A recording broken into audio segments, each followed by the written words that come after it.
Far from the Madding Crowd by Thomas Hardy. Chapter 25.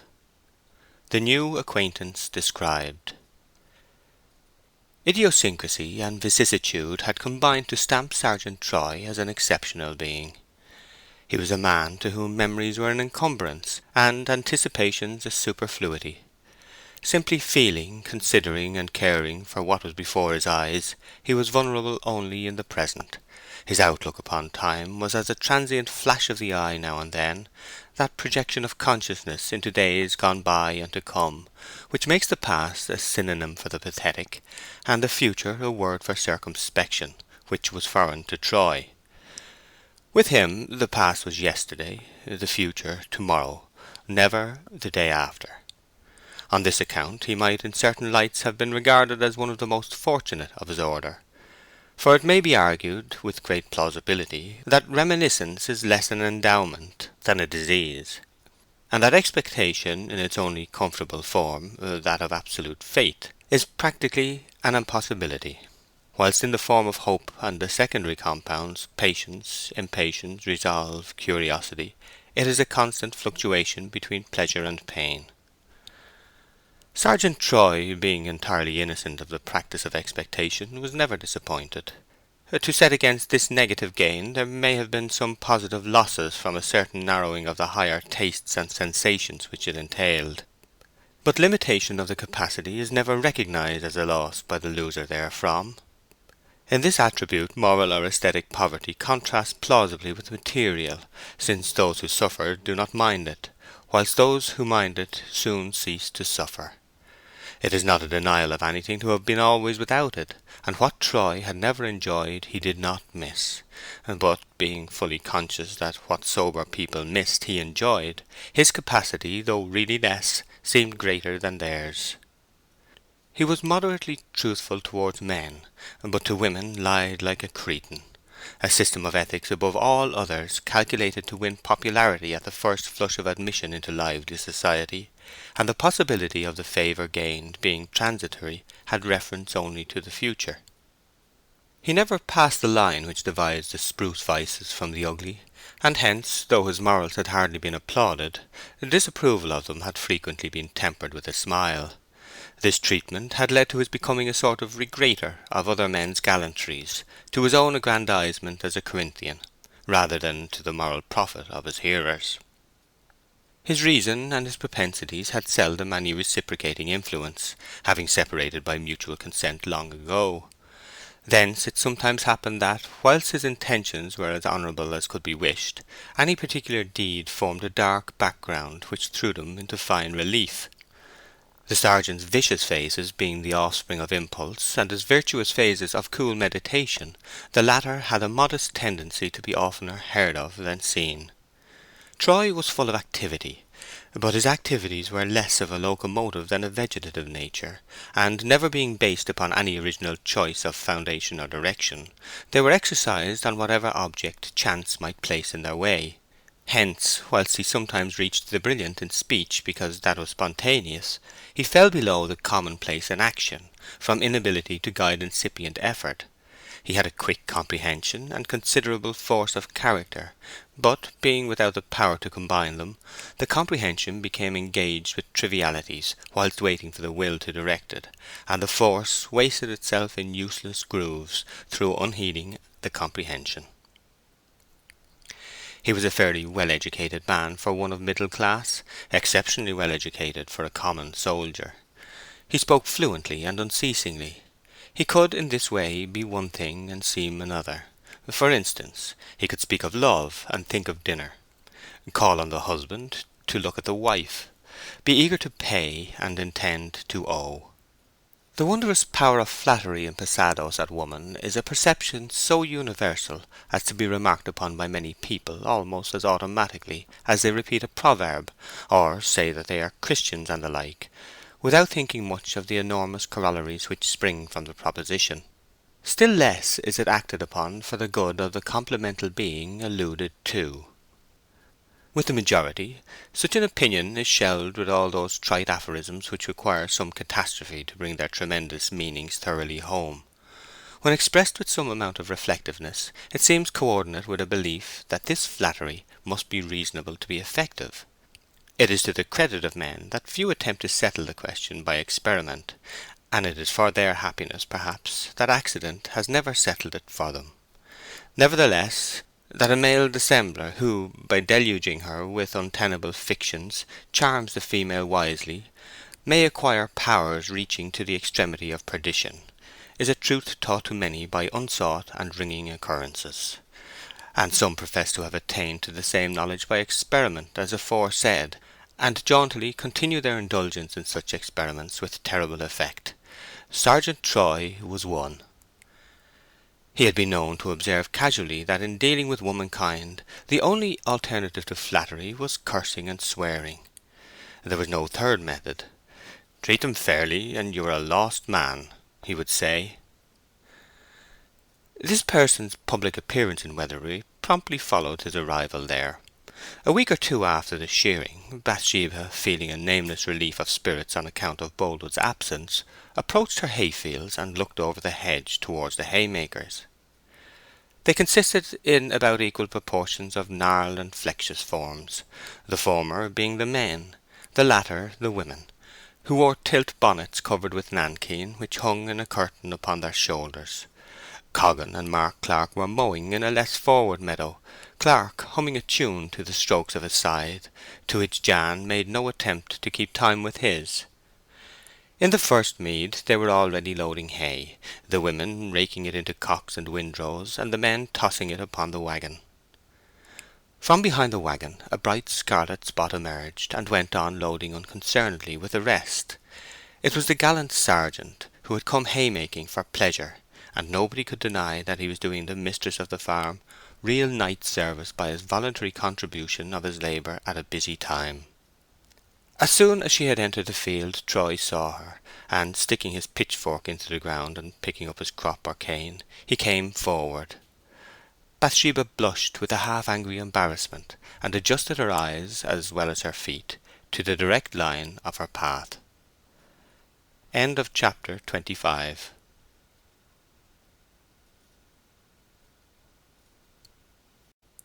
Far from the Madding Crowd, by Thomas Hardy. Chapter 26. Seen on the verge of the haymead. "Ah, Miss Everdene," said the sergeant, touching his diminutive cap. "Little did I think it was you I was speaking to the other night, and yet, if I had reflected, the Queen of the Corn Market, truth is truth at any hour of day or night, and I heard you so named in Casterbridge yesterday. The Queen of the Corn Market, I say, could be no other woman. I step across now to beg your forgiveness 1,000 times for having been led by my feelings to express myself too strongly for a stranger. To be sure, I am no stranger to the place. I am Sergeant Troy, as I told you, and I have assisted your uncle in these fields no end of times when I was a lad. I have been doing the same for you to-day." "I suppose I must thank you for that, Sergeant Troy," said the Queen of the Corn Market in an indifferently grateful tone. The sergeant looked hurt and sad. "Indeed you must not, Miss Everdene," he said. "Why could you think such a thing necessary?" "I am glad it is not." "Why, if I may ask without offence?" "Because I don't much want to thank you for anything." "I am afraid I have made a hole with my tongue that my heart will never mend. Oh, these intolerable times, that ill luck should follow a man for honestly telling a woman she is beautiful. 'Twas the most I said, you must own that, and the least I could say. That I own myself. There is some talk I could do without more easily than money." "Indeed, that remark is a sort of digression." "No, it means that I would rather have your room than your company." "And I would rather have curses from you than kisses from any other woman, so I'll stay here." Bathsheba was absolutely speechless, and yet she could not help feeling that the assistance he was rendering forbade a harsh repulse. "Well," continued Troy, "I suppose there is a praise which is rudeness, and that may be mine. At the same time there is a treatment which is injustice, and that may be yours, because a plain, blunt man, who has never been taught concealment, speaks out his mind without exactly intending it, he is snapped off like the son of a sinner." Indeed, there is no such case between us," she said, turning away. "I don't allow strangers to be bold and impudent, even in praise of me." "Ah, it is not the fact but the method which offend you," he said, carelessly. "But I have the sad satisfaction of knowing that my words, whether pleasing or offensive, are unmistakably true.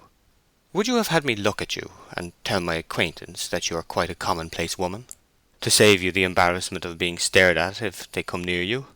Not I. I couldn't tell any such ridiculous lie about a beauty to encourage a single woman in England in too excessive a modesty." "It is all pretence, what you are saying," exclaimed Bathsheba, laughing in spite of herself at the sly method. "You are a rare invention, Sergeant Troy. Why couldn't you have passed by me that night and said nothing? That was all I meant to reproach you for." "Because I wasn't going to. Half the pleasure of a feeling lies in being able to express it on the spur of the moment, and I let out mine. It would have been just the same if you had been the reversed person, ugly and old. I should have exclaimed about it in the same way." "How long is it since you have been so afflicted with strong feeling, then?" "Oh, ever since I was big enough to know loveliness from deformity." "'Tis to be hoped your sense of the difference you speak of doesn't stop at faces, but extends to morals as well." "I won't speak of morals or religion, my own or anybody else's, though perhaps I should have been a very good Christian if you pretty women hadn't made me an idolater." Bathsheba moved on to hide the irrepressible dimplings of merriment. Troy followed, whirling his crop. "But, Miss Everdene, do you forgive me?" "Hardly." "Why?"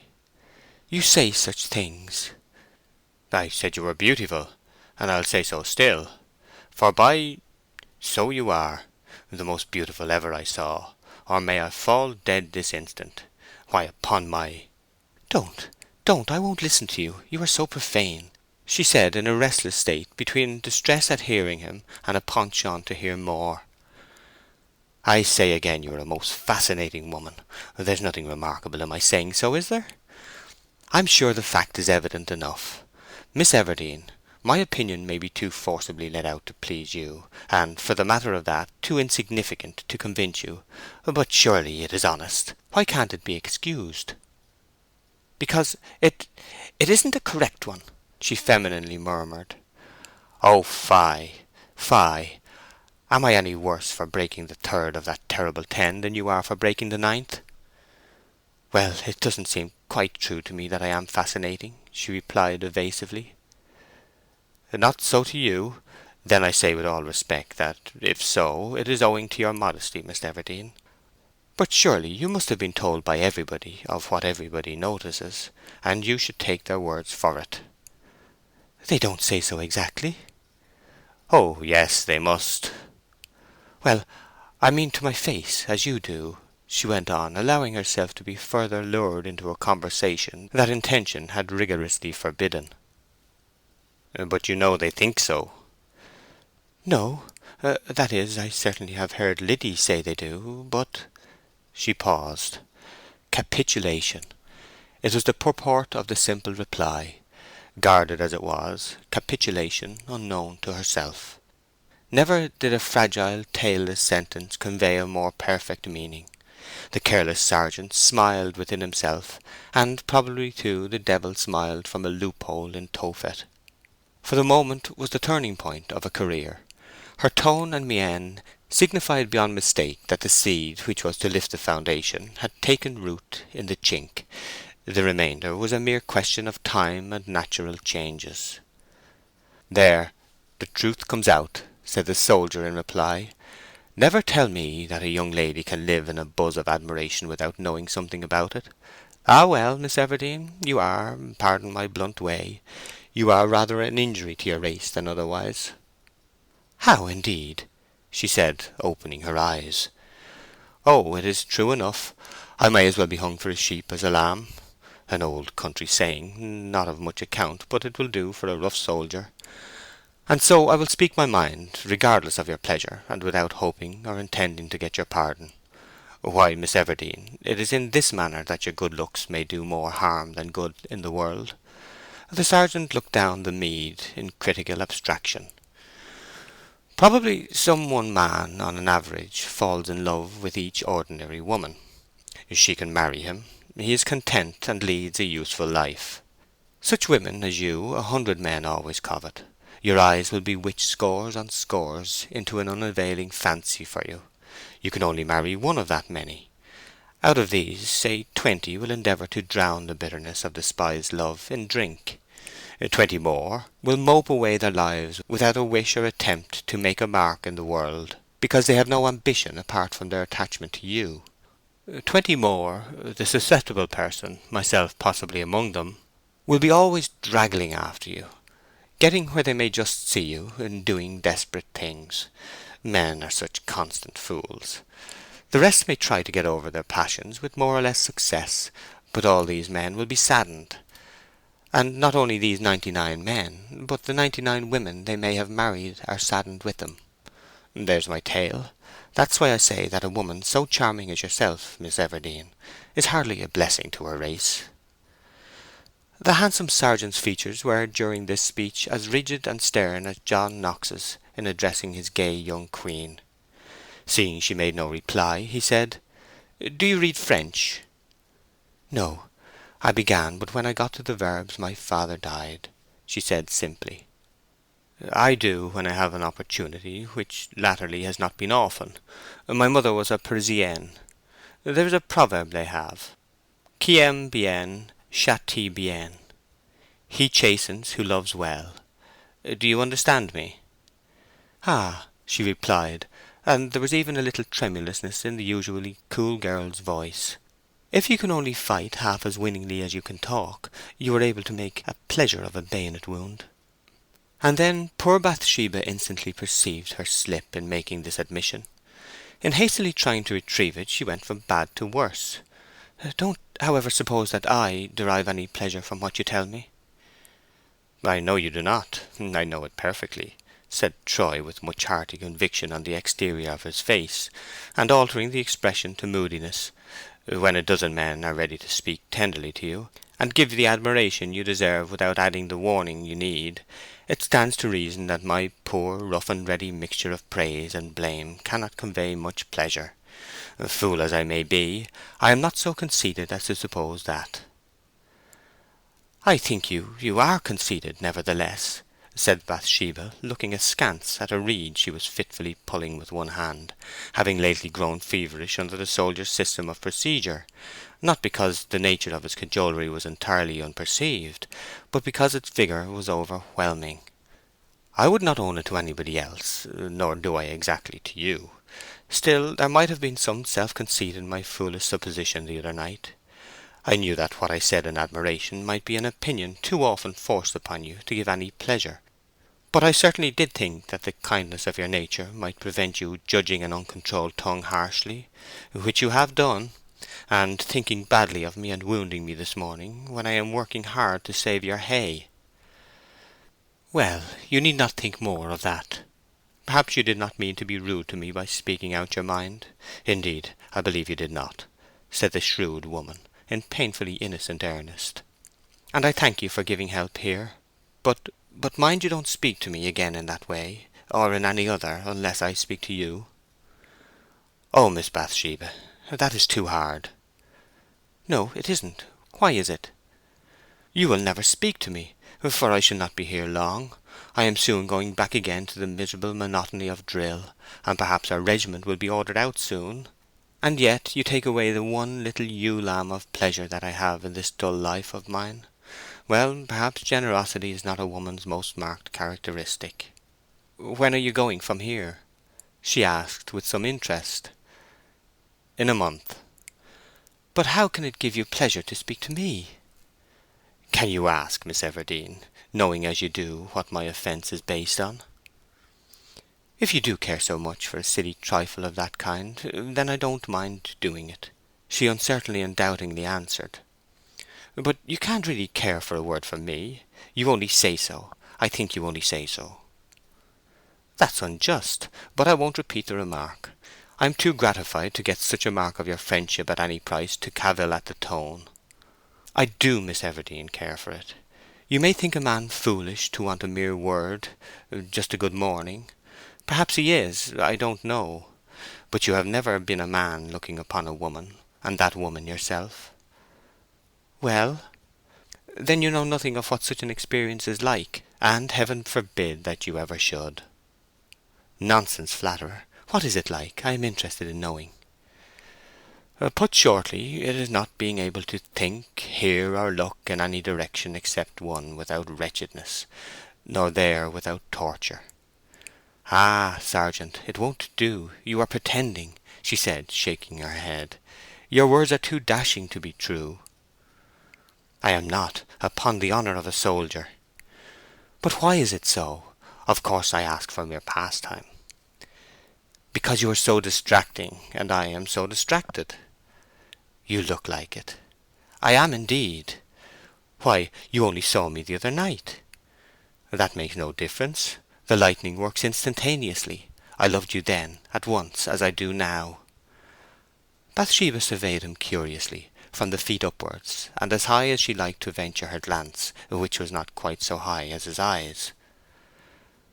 "You cannot, and you don't," she said demurely. "There is no such sudden feeling in people. I won't listen to you any longer. Hear me. I wish to know what o'clock it is. I am going. I have wasted too much time here already." The sergeant looked at his watch and told her.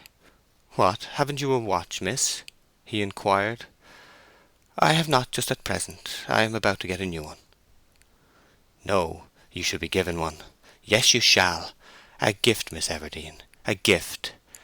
And before she knew what the young man was intending, a heavy gold watch was in her hand. "It is an unusually good one for a man like me to possess," he quietly said. "That watch has a history. Press the spring and open the back." She did so. "What do you see?" "A crest and a motto." "A coronet with 5 points, and beneath, Credit amor rebus. Love yields to circumstance. It's the motto of the Earls of Severn.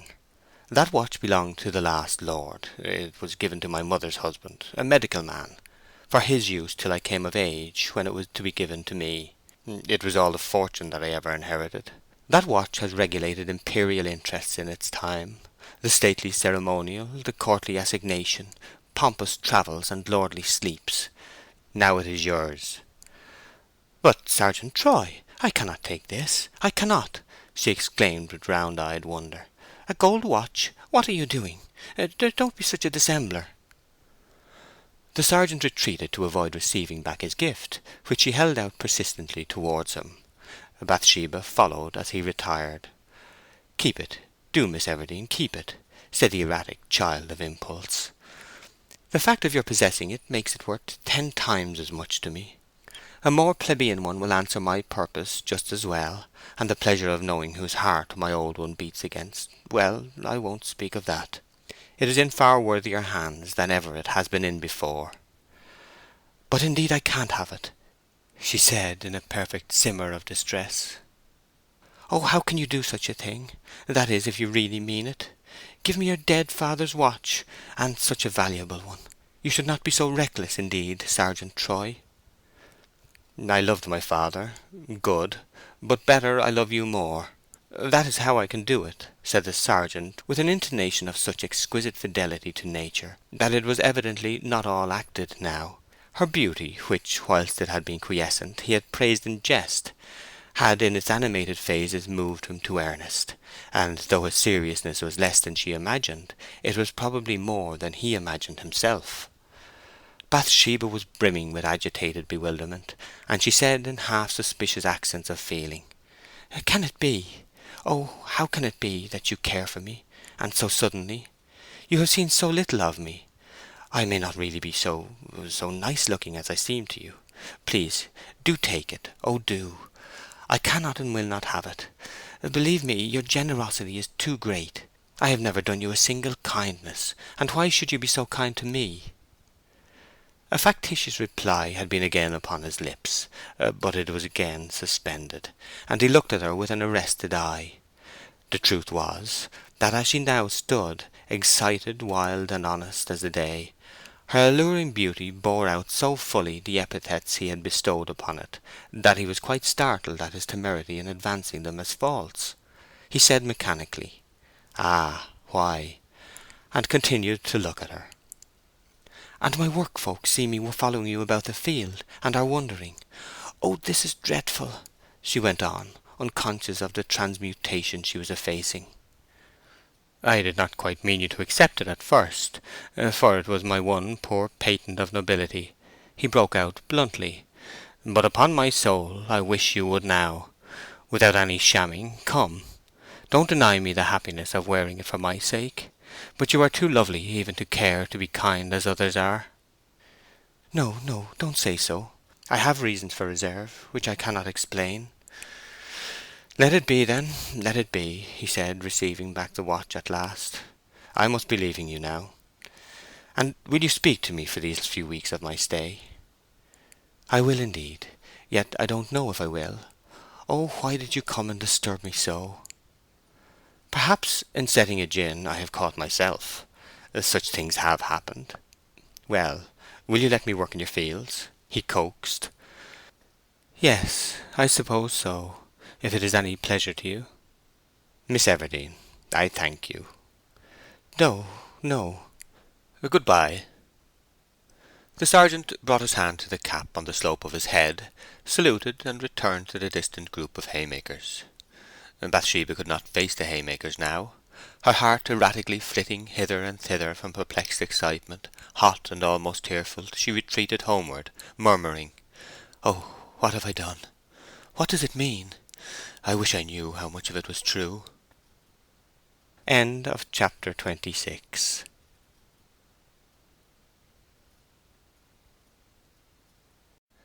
Far from the Madding Crowd by Thomas Hardy, chapter 27. Hiving the bees.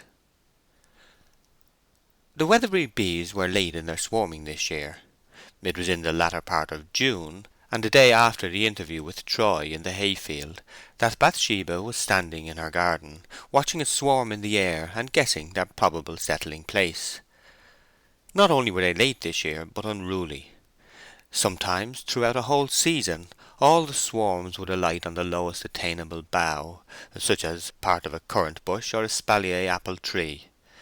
Next year they would, with just the same unanimity, make straight off to the uppermost member of some tall, gaunt costard or quarrenden, and there defy all invaders who did not come armed with ladders and staves to take them. This was the case at present. Bathsheba's eyes, shaded by one hand, were following the ascending multitude against the unexplorable stretch of blue till they ultimately halted by one of the unwieldy trees spoken of. A process somewhat analogous to that of alleged formations of the universe time and times ago was observable. The bustling swarm had swept the sky in a scattered and uniform haze, which now thickened to a nebulous centre. This glided to a bough and grew still denser, till it formed a solid black spot upon the light. The men and women being all busily engaged in saving the hay, even Liddy had left the house for the purpose of lending a hand, Bathsheba resolved to hive the bees herself, if possible. She had dressed the hive with herbs and honey, fetched a ladder, brush, and crook, made herself impregnable with armour of leather gloves, straw hat, and large gauze veil, once green but now faded to snuff colour, and ascended a dozen rungs of the ladder. At once she heard, not 10 yards off, a voice that was beginning to have a strange power in agitating her. "Miss Everdene, let me assist you. You should not attempt such a thing alone." Troy was just opening the garden gate.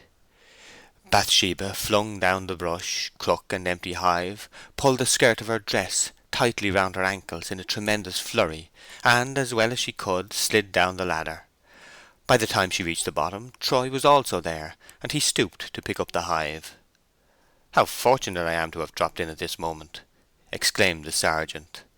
She found her voice in a minute. "What, and will you shake them in for me?" she asked, in what for a defiant girl was a faltering way, though for a timid girl it would have seemed a brave way enough. "Will I?" said Troy. "Why, of course I will. How blooming you are to-day!" Troy flung down his cane and put his foot on the ladder to ascend. "But you must have on the veil and gloves, or you'll be stung fearfully." "Ah, yes. I must put on the veil and gloves. Will you kindly show me how to fix them properly? And you must have the broad-brimmed hat, too, for your cap has no brim to keep the veil off, and they'll reach your face. The broad-brimmed hat, too, by all means. So a whimsical fate ordered that her hat should be taken off, veil and all attached, and placed upon his head, Troy tossing his own into a gooseberry bush. Then the veil had to be tied at its lower edge round his collar, and the gloves put on him. He looked such an extraordinary object in this guise that, flurried as she was, she could not avoid laughing outright. It was the removal of yet another stake from the palisade of cold manners which had kept him off. Bathsheba looked on from the ground whilst he was busy sweeping and shaking the bees from the tree, holding up the hive with the other hand for them to fall into. She made use of an unobserved minute whilst his attention was absorbed in the operation to arrange her plumes a little. He came down, holding the hive at arm's length, behind which trailed a cloud of bees. "Upon my life," said Troy through the veil, "holding up this hive makes one's arm ache worse than a week of sword exercise." When the manoeuvre was complete, he approached her. "Would you be good enough to untie me and let me out? I am nearly stifled inside this silk cage." To hide her embarrassment during the unwonted process of untying the string about his neck, she said, "I have never seen that you spoke of." "What?" "The sword exercise." "Ah, would you like to?" said Troy. Bathsheba hesitated. She had heard wondrous reports from time to time by dwellers in Weatherbury, who had by chance sojourned a while in Casterbridge, near the barracks, of this strange and glorious performance, the sword exercise. Men and boys who had peeped through chinks or over walls into the barrack yard returned with accounts of it being the most flashing affair conceivable, accoutrements and weapons glistening like stars, here, there, around, yet all by rule and compass. So she said mildly what she felt strongly. "Yes, I should like to see it very much." "And so you shall. You shall see me go through it." "No. How?" "Let me consider." "Not with a walking stick. I don't care to see that. It must be a real sword." "Yes, I know. And I have no sword here. But I think I could get one by the evening. Now, will you do this?" Troy bent over her and murmured some suggestion in a low voice. "Oh, no, indeed," said Bathsheba, blushing. "Thank you very much, but I couldn't on any account." "Surely you might. Nobody would know." She shook her head, but with a weakened negation. "If I were to," she said, "I must bring Liddy too, might I not?" Troy looked far away. "I don't see why you want to bring her," he said coldly. An unconscious look of assent in Bathsheba's eyes betrayed that something more than his coldness had made her also feel that Liddy would be superfluous in the suggested scene. She had felt it, even whilst making the proposal. "Well, I won't bring Liddy, and I'll come. But only for a very short time," she added. "A very short time." "It will not take 5 minutes," said Troy. End of chapter 27.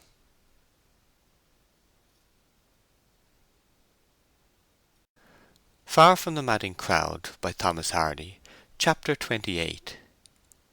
The Hollow Amid the Ferns.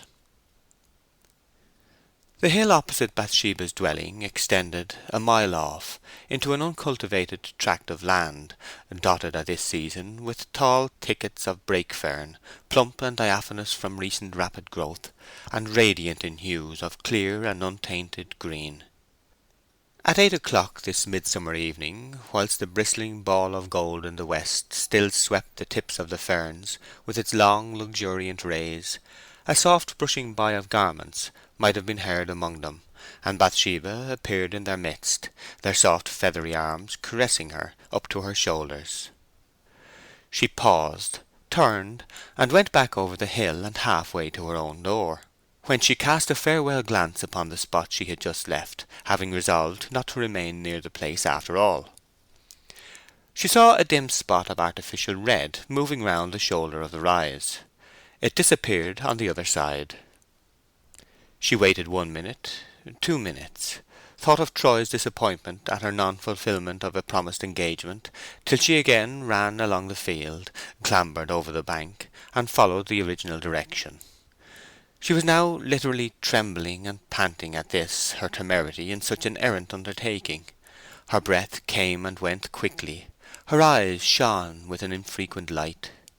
Yet go she must. She reached the verge of a pit in the middle of the ferns. Troy stood in the bottom, looking up towards her.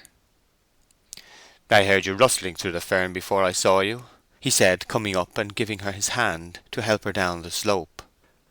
The pit was a saucer-shaped concave, naturally formed, with a top diameter of about 30 feet, and shallow enough to allow the sunshine to reach their heads. Standing in the centre, the sky overhead was met by a circular horizon of fern. This grew nearly to the bottom of the slope, and then abruptly ceased. The middle, within the belt of verdure, was floored with a thick flossy carpet of moss and grass intermingled, so yielding that the foot was half buried within it.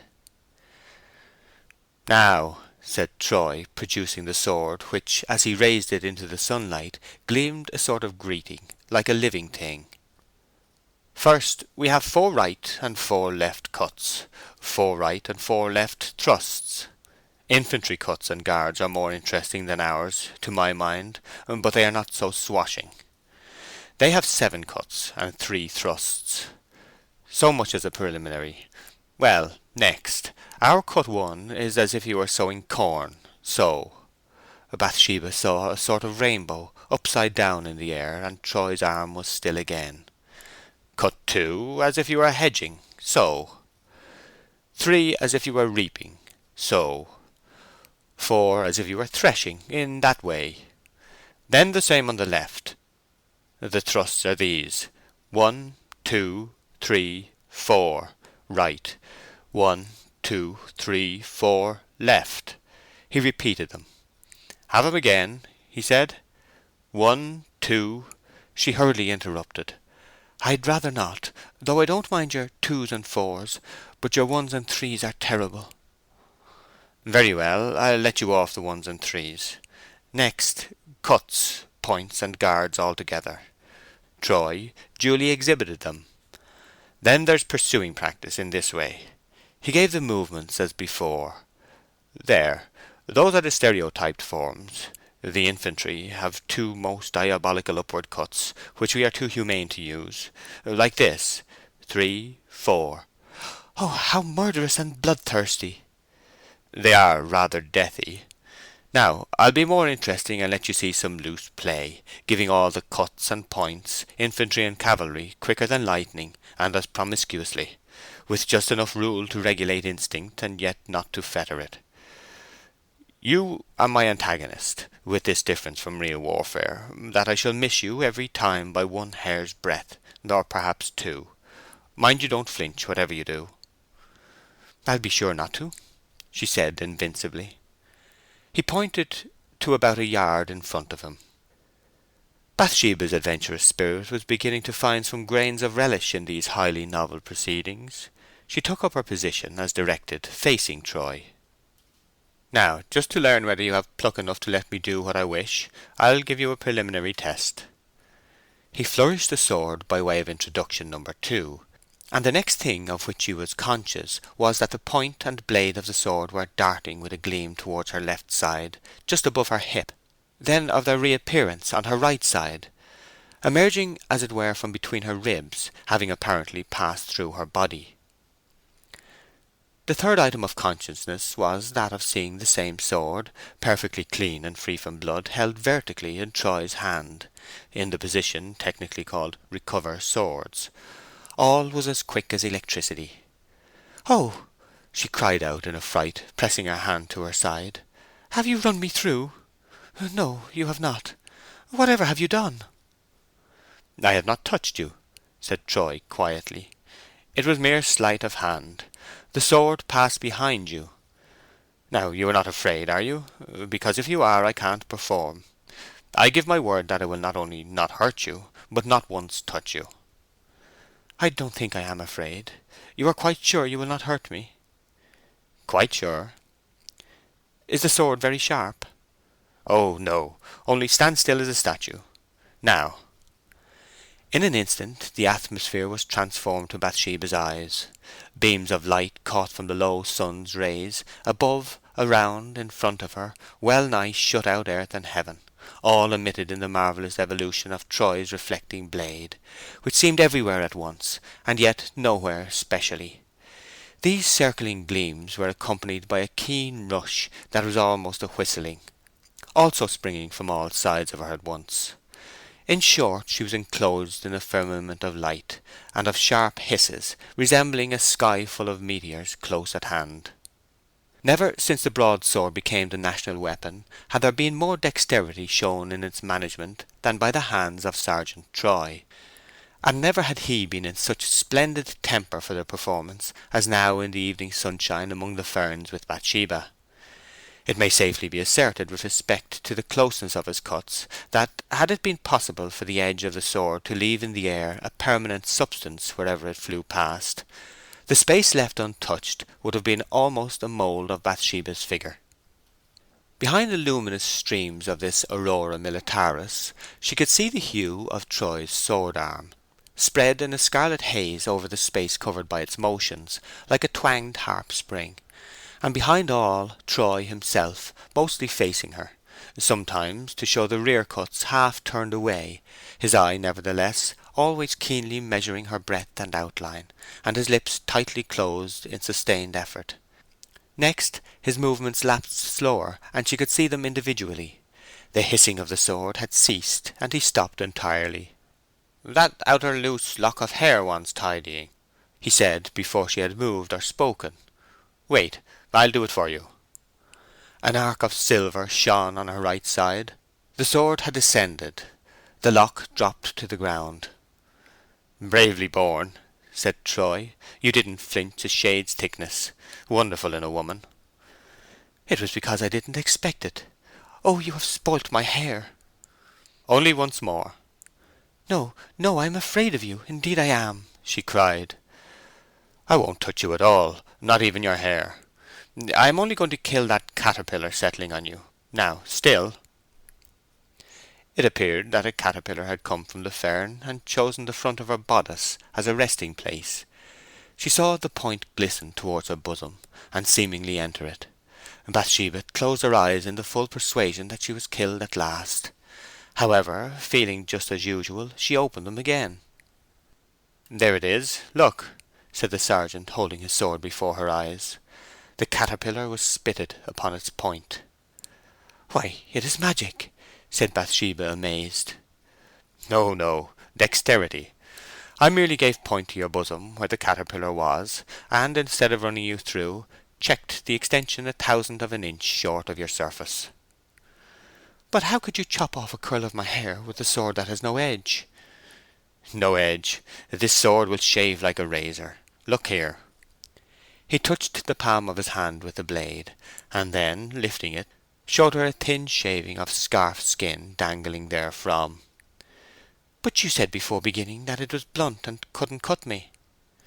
"That was to get you to stand still, and so make sure of your safety. The risk of injuring you through your moving was too great not to force me to tell you a fib to escape it." She shuddered. "I have been within an inch of my life, and didn't know it." "More precisely speaking, you have been within half an inch of being pared alive 295 times." "Oh, cruel, cruel 'tis of you!" "You have been perfectly safe, nevertheless. My sword never errs." And Troy returned the weapon to the scabbard. Bathsheba, overcome by 100 tumultuous feelings resulting from the scene, abstractedly sat down on a tuft of heather. "I must leave you now," said Troy softly, "and I'll venture to take and keep this in remembrance of you." She saw him stoop to the grass, pick up the winding lock which he had severed from her manifold tresses, twist it round his fingers, unfasten a button in the breast of his coat, and carefully put it inside. She felt powerless to withstand or deny him. He was altogether too much for her, and Bathsheba seemed as one who, facing a reviving wind, finds it blow so strongly that it stops the breath. He drew near and said, "I must be leaving you." He drew nearer still. A minute later, and she saw his scarlet form disappear amid the ferny thicket, almost in a flash, like a brand swiftly waved. That minute's interval had brought the blood beating into her face, set her stinging as if aflame to the very hollows of her feet, and enlarged emotion to a compass which quite swamped thought. It had brought upon her a stroke resulting, as did that of Moses in Horeb, in a liquid stream, here a stream of tears. She felt like one who has sinned a great sin. The circumstance had been the gentle dip of Troy's mouth downwards upon her own. He had kissed her. End of chapter 28.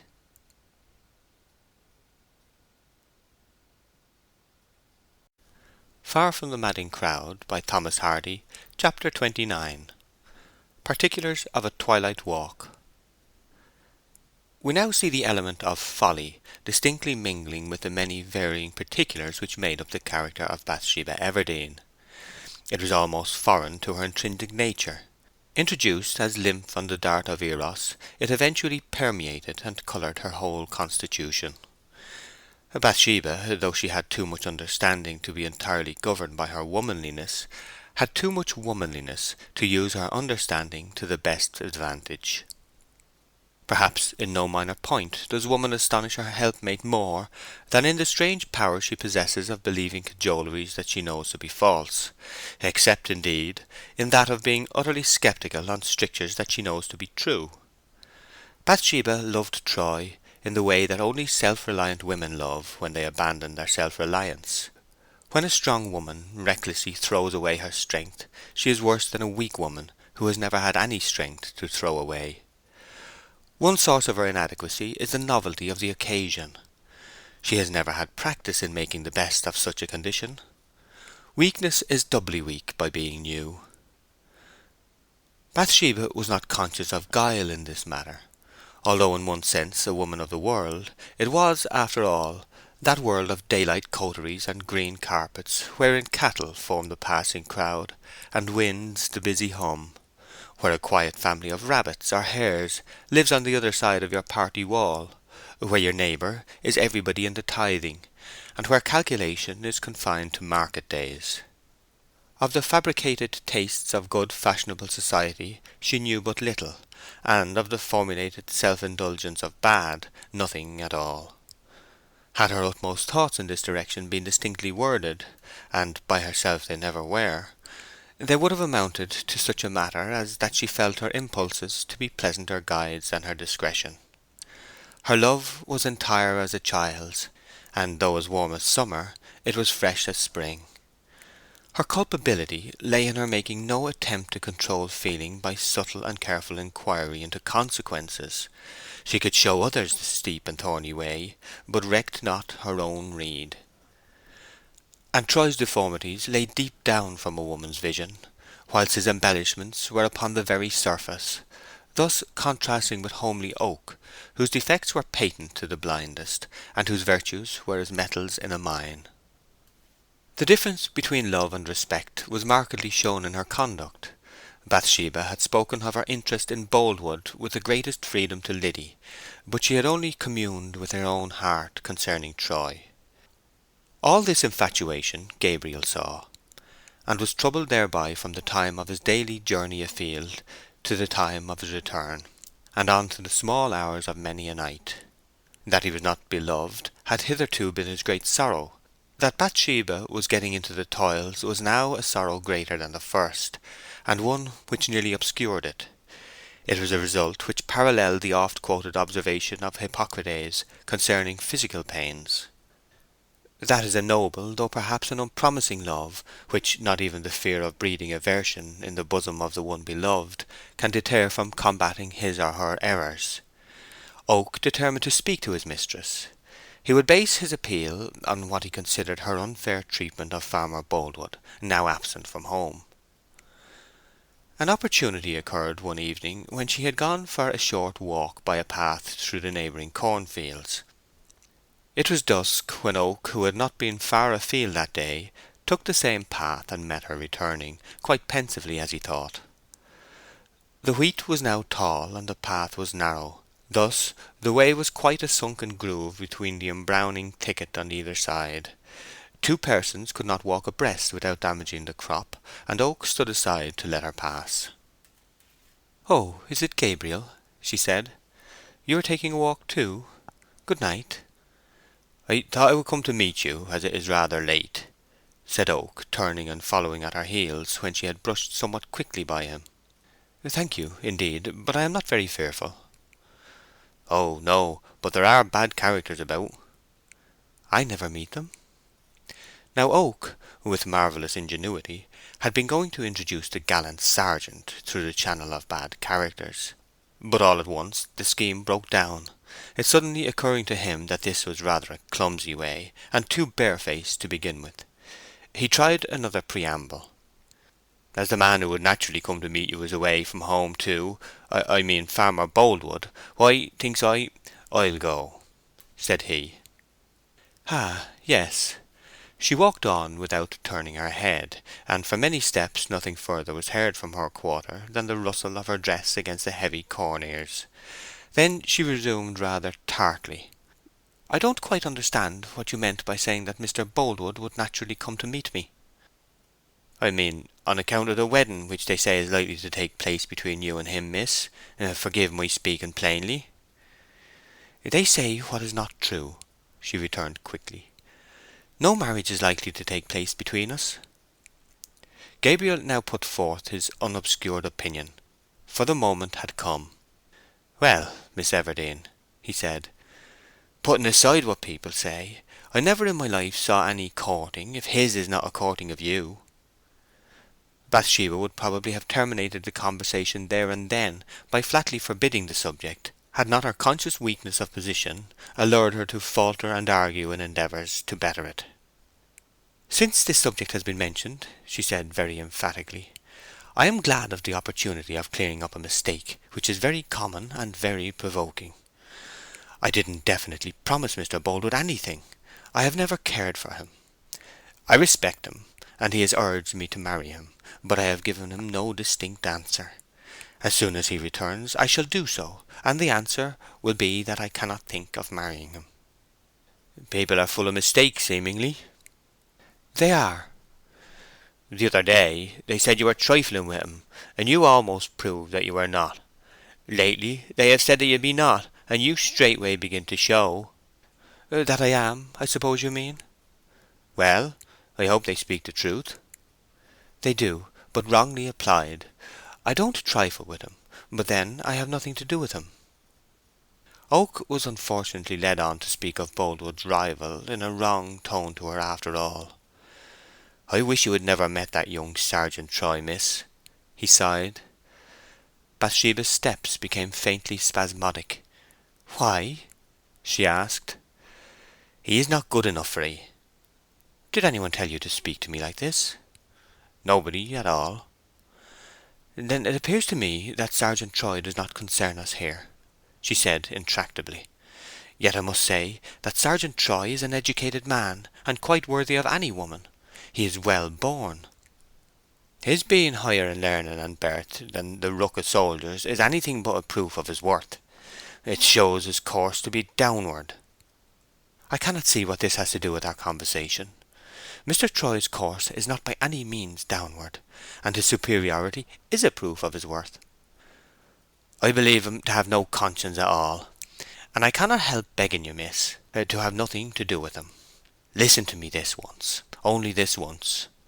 I don't say he is such a bad man as I have fancied. I pray to God he is not.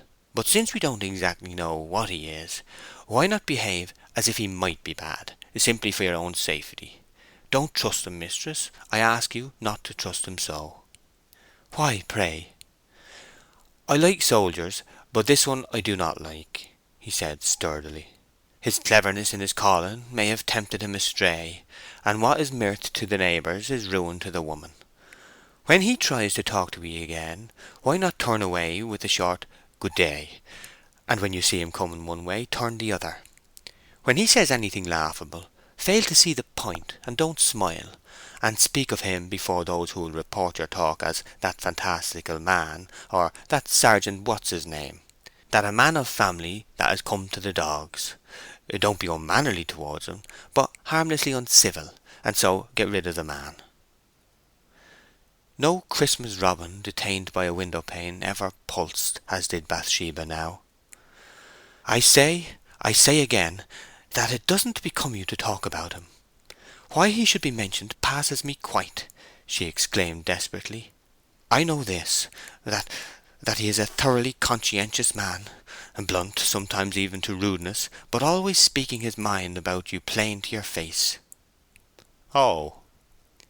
"He is as good as anybody in this parish. He is very particular, too, about going to church. Yes, he is." "I am afeard nobody ever saw him there. I never did, certainly."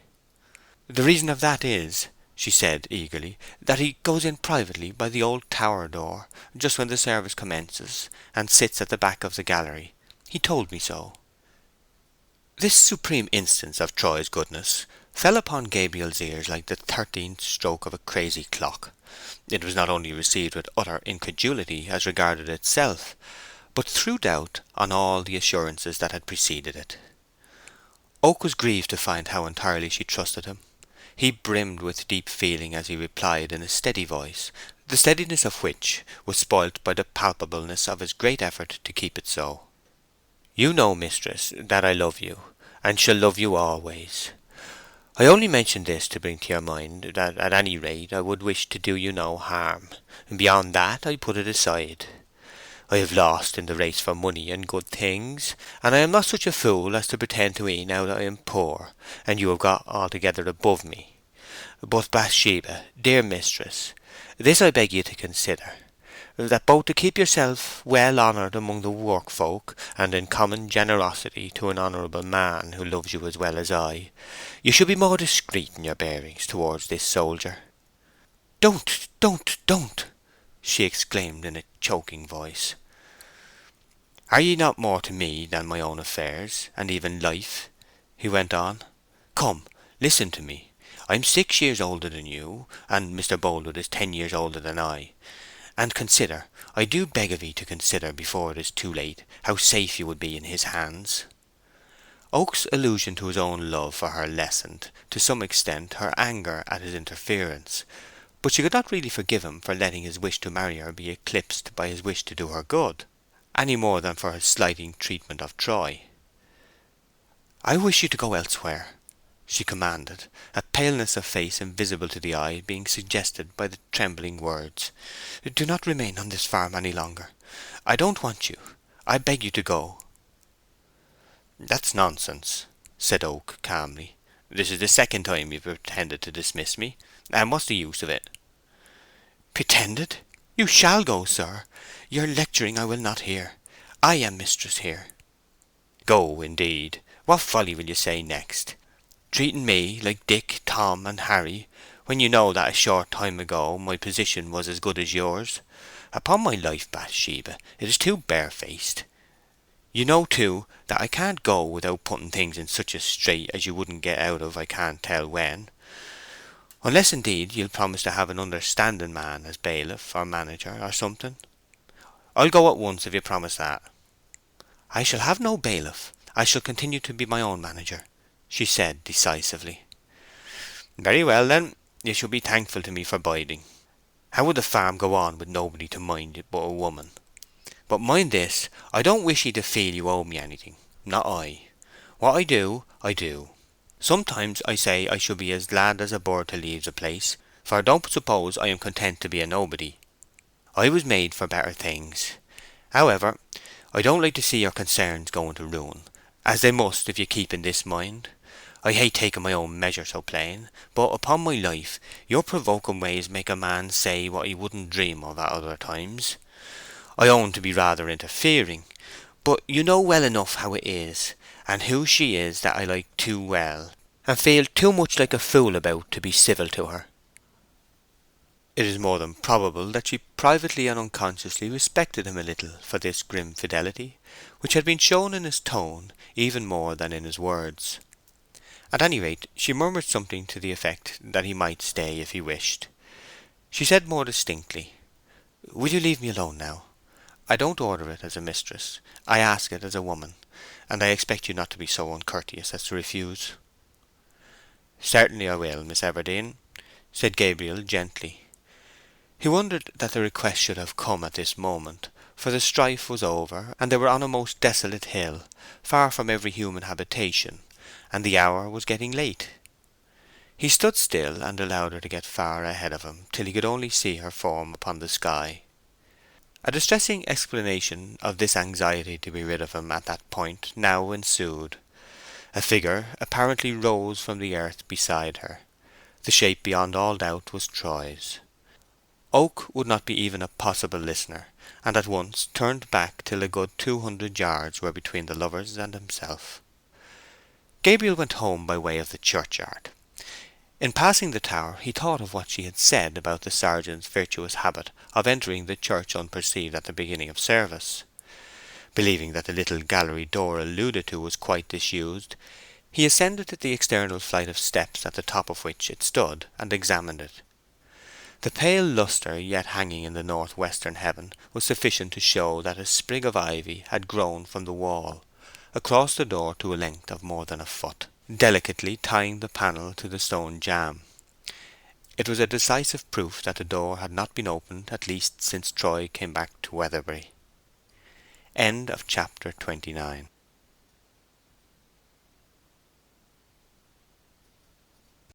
Far from the Madding Crowd by Thomas Hardy, chapter 30. Hot cheeks and tearful eyes. Half an hour later Bathsheba entered her own house. There burnt upon her face when she met the light of the candles the flush and excitement which were a little less than chronic with her now. The farewell words of Troy, who had accompanied her to the very door, still lingered in her ears. He had bidden her adieu for 2 days, which were, so he stated, to be spent at Bath in visiting some friends. He had also kissed her a second time. It is only fair to Bathsheba to explain here a little fact which did not come to light till a long time afterwards, that Troy's presentation of himself so aptly at the roadside this evening was not by any distinctly preconcerted arrangement. He had hinted, she had forbidden, and it was only on the chance of his still coming that she had dismissed Oak, fearing a meeting between them just then.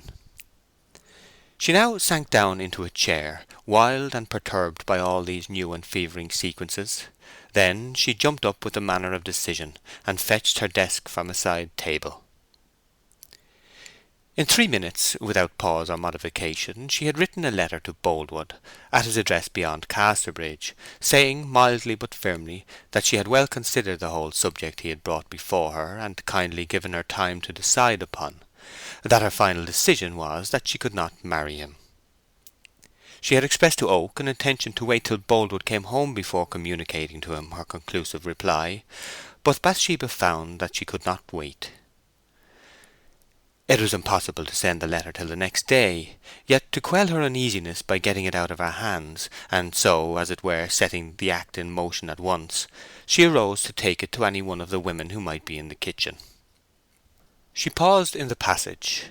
A dialogue was going on in the kitchen, and Bathsheba and Troy were the subject of it.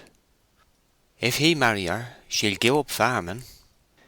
'Twill be a gallant life, but may bring some trouble between the mirth, so say I." "Well, I wish I had half such a husband." Bathsheba had too much sense to mind seriously what her servitor said about her, but too much womanly redundance of speech to leave alone what was said till it had died the natural death of unminded things. She burst in upon them. "Who are you speaking of?" she asked. There was a pause before anybody replied. At last Liddy said frankly, "What was passing was a bit of a word about yourself, miss." "I thought so. Maryann and Liddy and Temperance. Now I forbid you to suppose such things. You know I don't care the least for Mr. Troy, not I. Everybody knows how much I hate him. Yes," repeated the forward young person, "hate him." "We know you do, miss," said Liddy, "and so do we all." "I hate him too," said Maryann. "Maryann! Oh, you perjured woman!" "How can you speak that wicked story?" said Bathsheba excitedly. You admired him from your heart only this morning in the very world. You did. Yes, Maryann, you know it." "Yes, miss, but so did you. He's a wild scamp now, and you are right to hate him." "He is not a wild scamp. How dare you to my face? I have no right to hate him, nor you, nor anybody. But I am a silly woman. What is it to me what he is? You know it is nothing. I don't care for him. I don't mean to defend his good name, not I. Mind this, if any of you say a word against him, you'll be dismissed instantly." She flung down the letter and surged back into the parlour with a big heart and tearful eyes, Liddy following her. "Oh, miss," said mild Liddy, looking pitifully into Bathsheba's face, "I am sorry we mistook you. I did think you cared for him, but I see you don't now." "Shut the door, Liddy." Liddy closed the door and went on. "People always say such foolery, miss. I'll make answer henceforth. Of course a lady like Miss Everdene can't love him. I'll say it out in plain black and white." Bathsheba burst out. "Oh, Liddy, are you such a simpleton? Can't you read riddles? Can't you see? Are you a woman yourself?" Liddy's clear eyes rounded with wonderment. "Yes, you must be a blind thing, Liddy," she said in reckless abandonment and grief. "Oh, I love him to very distraction and misery and agony. Don't be frightened at me, though perhaps I am enough to frighten any innocent woman. Come closer, closer." She put her arms around Liddy's neck. "I must let it out to somebody. It is wearing me away. Don't you yet know enough of me to see through that miserable denial of mine? Oh God, what a lie it was! Heaven and my love forgive me. And don't you know that a woman who loves at all thinks nothing of perjury when it is balanced against her love? There, go out of the room. I want to be quite alone." Liddy went towards the door. "Liddy, come here.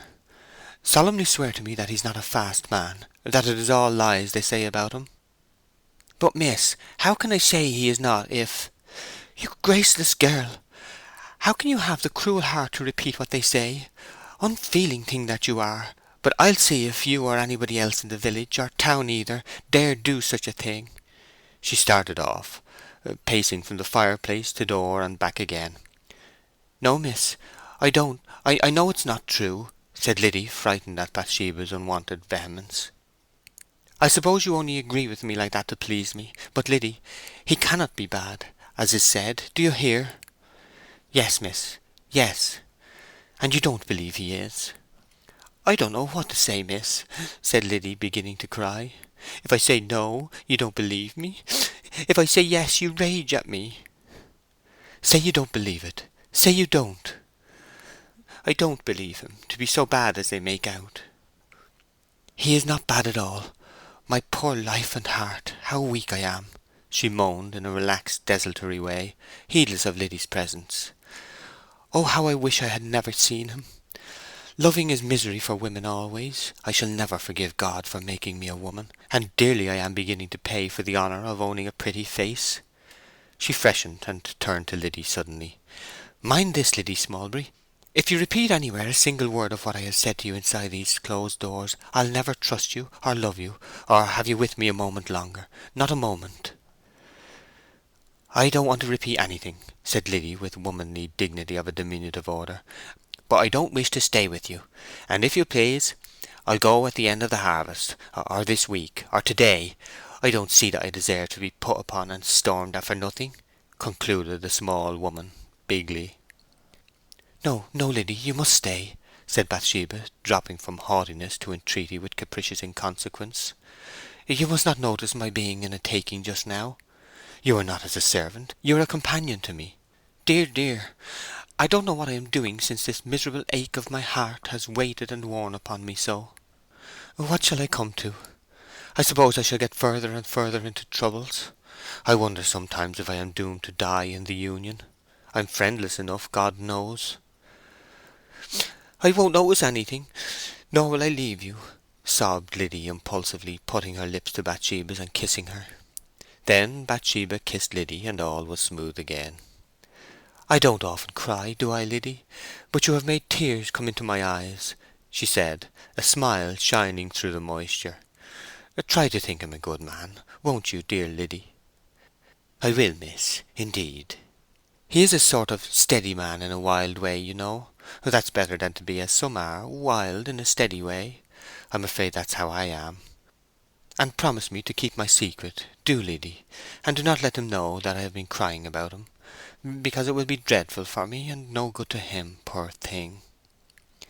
"Death's head himself shan't wring it from me, mistress, if I've a mind to keep anything, and I'll always be your friend," replied Liddy emphatically, at the same time bringing a few more tears into her own eyes, not from any particular necessity, but from an artistic sense of making herself in keeping with the remainder of the picture, which seems to influence women at such times. "I think God likes us to be good friends, don't you?" "Indeed I do. And, dear miss, you won't harry me and storm at me, will you? Because you seem to swell as tall as a lion then, and it frightens me. Do you know, I fancy you would be a match for any man when you're in one of your takings." "Never, do you?" said Bathsheba, slightly laughing, though somewhat seriously alarmed by this Amazonian picture of herself. "I hope I am not a bold sort of maid, mannish," she continued with some anxiety. "Oh, no, not mannish, but so almighty womanish that 'tis getting on that way sometimes. Ah, miss," she said, after having drawn her breath very sadly in and sent it very sadly out, "I wish I had half your failing in that way. 'Tis a great protection to a poor maid in these illegitimate days." End of chapter 30.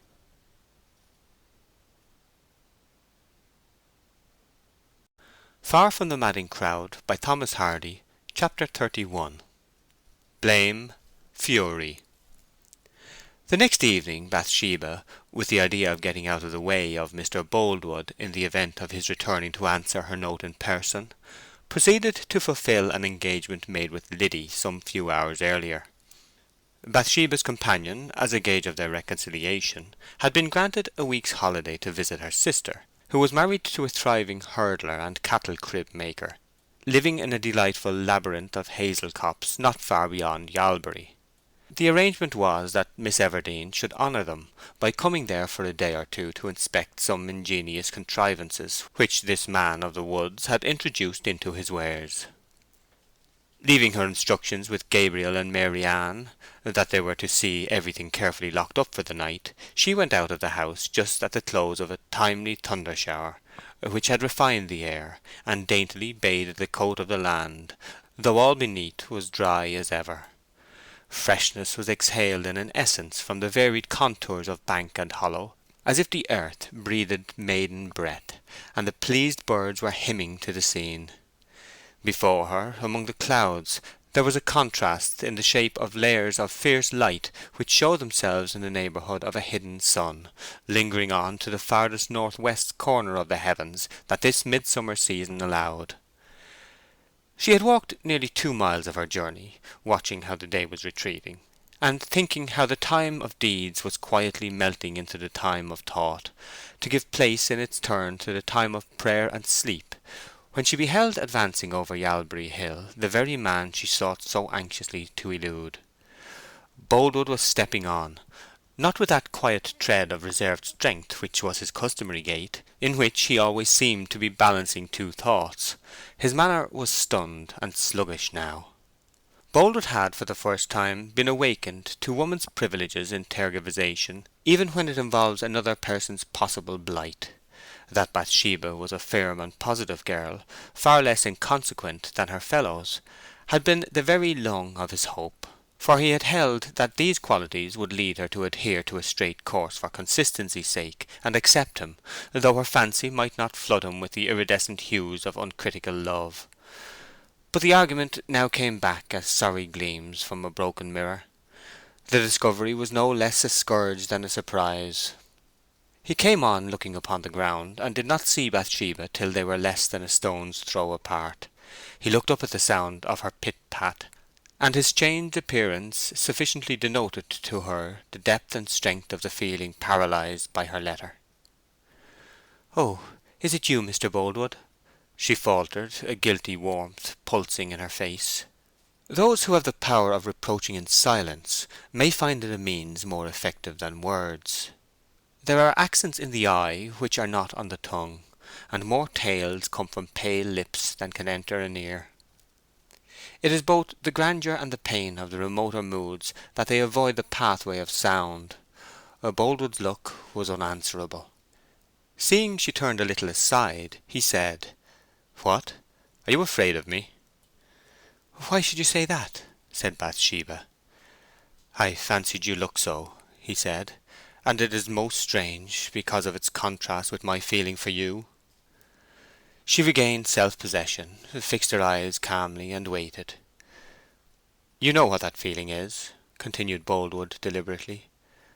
"A thing as strong as death. No dismissal by a hasty letter affects that."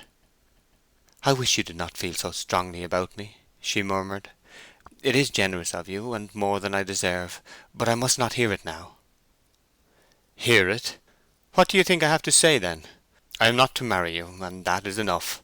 Your letter was excellently plain. I want you to hear nothing, not I."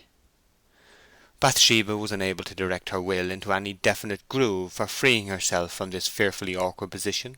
She confusedly said, "Good evening," and was moving on. Boldwood walked up to her, heavily and dully. "Bathsheba, darling, is it final indeed?" "Indeed it is." "Oh, Bathsheba, have pity upon me!" Boldwood burst out. "God's sake, yes, I am come to that lowest stage, to ask a woman for pity. Still she is you, she is you." Bathsheba commanded herself well, but she could hardly get a clear voice for what came instinctively to her lips. There is little honour to the woman in that speech. It was only whispered, for something unutterably mournful, no less than distressing, in this spectacle of a man showing himself to be so entirely the vein of a passion enervated the feminine instinct for punctilios. "I am beyond myself about this, and am mad," he said. "I am no stoic at all to be supplicating here, but I do supplicate to you. I wish you knew what is in me of devotion to you, but it is impossible that, in bare human mercy to a lonely man. Don't throw me off now." "I don't throw you off. Indeed, how can I? I never had you." In her noon-clear sense that she had never loved him, she forgot for a moment her thoughtless angle on that day in February. "But there was a time when you turned to me, before I thought of you. I don't reproach you, for even now I feel that the ignorant and cold darkness that I should have lived in, if you had not attracted me by that letter, Valentine you call it, would have been worse than my knowledge of you, though it has brought this misery. But, I say, there was a time when I knew nothing of you, and cared nothing for you, and yet you drew me on. And if you say you gave me no encouragement, I cannot but contradict you." "What you call encouragement was the childish game of an idle minute.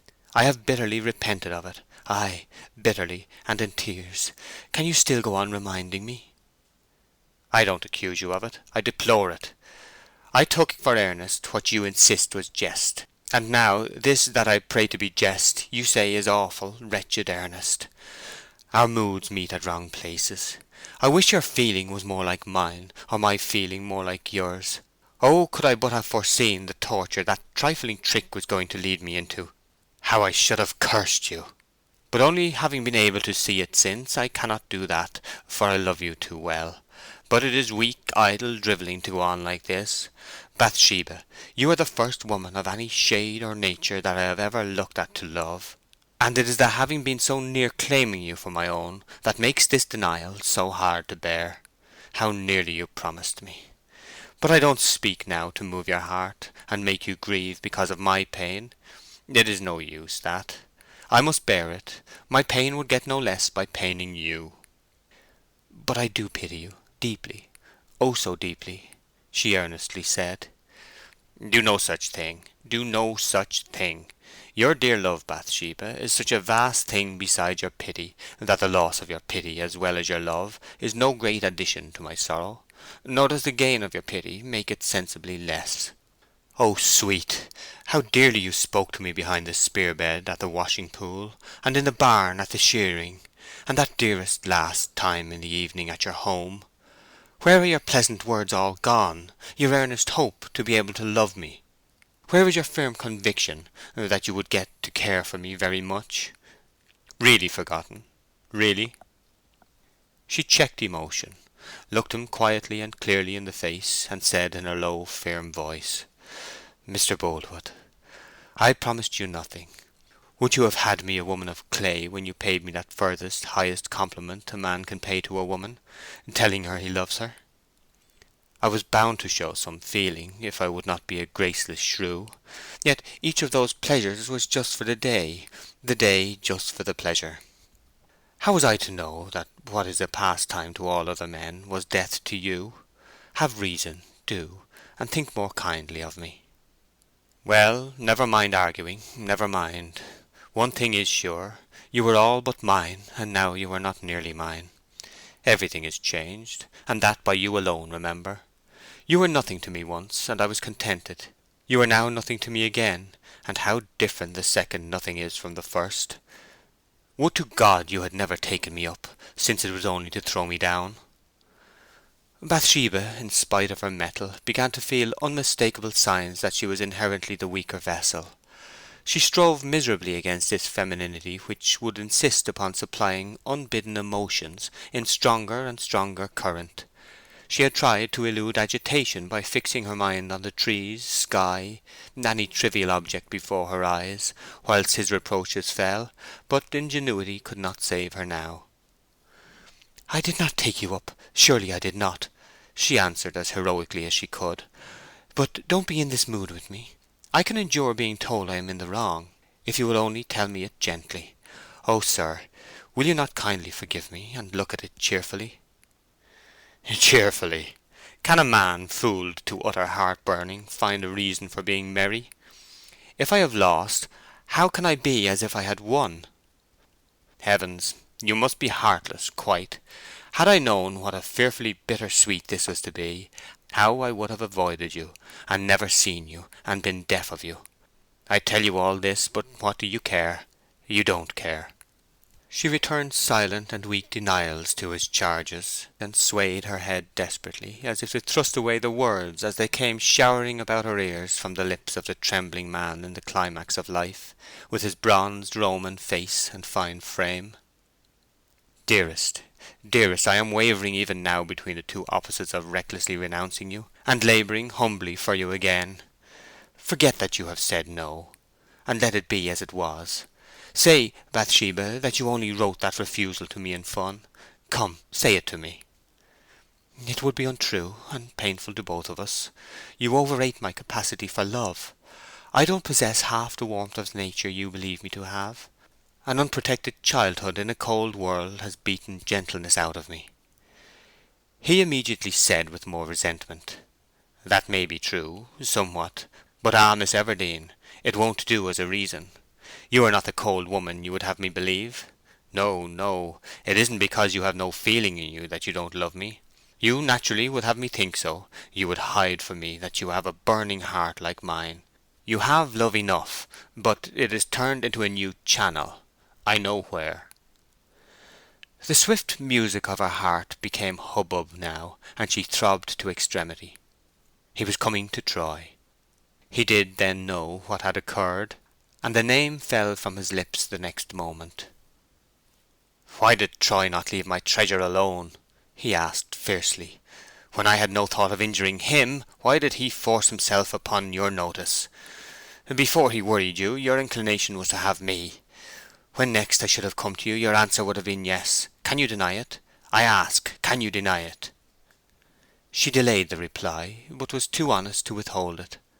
"I cannot," she whispered. "I know you cannot, but he stole in my absence and robbed me. Why didn't he win you away before, when nobody would have been grieved, when nobody would have been set tale-bearing? Now the people sneer at me, the very hills and skies seem to laugh at me till I blush shamefully for my folly. I have lost my respect, my good name, my standing. Lost it, never to get it again. Go and marry your man. Go on." "Oh, sir, Mr. Boldwood!" "You may as well. I have no further claim upon you. As for me, I had better go somewhere alone, and hide and pray. I loved a woman once. I am now ashamed. When I am dead they'll say, miserable love-sick man that he was. Heaven, heaven, and if I got jilted secretly, and the dishonour was not known, and my position kept. But no matter, it is gone, and the woman not gained. Shame upon him, shame. His unreasonable anger terrified her, and she glided from him without obviously moving, as she said, "I am only a girl. Do not speak to me so." "All the time you knew, how very well you knew, that your new freak was my misery. Dazzled by brass and scarlet, O Bathsheba, this is woman's folly indeed." She fired up at once. "You are taking too much upon yourself," she said vehemently. "Everybody is upon me, everybody. It is unmanly to attack a woman so. I have nobody in the world to fight my battles for me, but no mercy is shown. Yet if 1,000 of you sneer and say things against me, I will not be put down." "You'll chatter with him doubtless about me. You say to him, 'Boldwood would have died for me.' Yes, and you have given way to him, knowing him not to be the man for you. He has kissed you, claimed you as his. Do you hear? He has kissed you. Deny it. The most tragic woman is cowed by a tragic man, and although Boldwood was, in vehemence and glow, nearly her own self rendered into another sex, Bathsheba's cheek quivered. She gasped, "Leave me, sir, leave me. I am nothing to you. Let me go on." "Deny that he has kissed you." "I shall not." "Ah, he has then," came hoarsely from the farmer. "He has," she said slowly, and, in spite of her fear, defiantly. "I am not ashamed to speak the truth." "Then curse him, and curse him," said Boldwood, breaking into a whispered fury. "Whilst I would have given worlds to touch your hand, you have let a rake come in without rite or ceremony, and kiss you. Heaven's mercy, kiss you. Ah, a time of his life shall come when he will have to repent and think wretchedly of the pain he has caused another man, and then may he ache and wish and curse and yearn, as I do now." "Don't, don't, oh, don't pray down evil upon him!" she implored in a miserable cry. "Anything but that, anything! Oh, be kind to him, sir, for I love him true." Boldwood's ideas had reached that point of fusion at which outline and consistency entirely disappear. The impending night appeared to concentrate in his eye. He did not hear her at all now. "I'll punish him, by my soul that I will. I'll meet him, soldier or no, and I'll horsewhip the untimely stripling for his reckless theft of my one delight. If he were 100 men, I'd horsewhip him." He dropped his voice suddenly and unnaturally.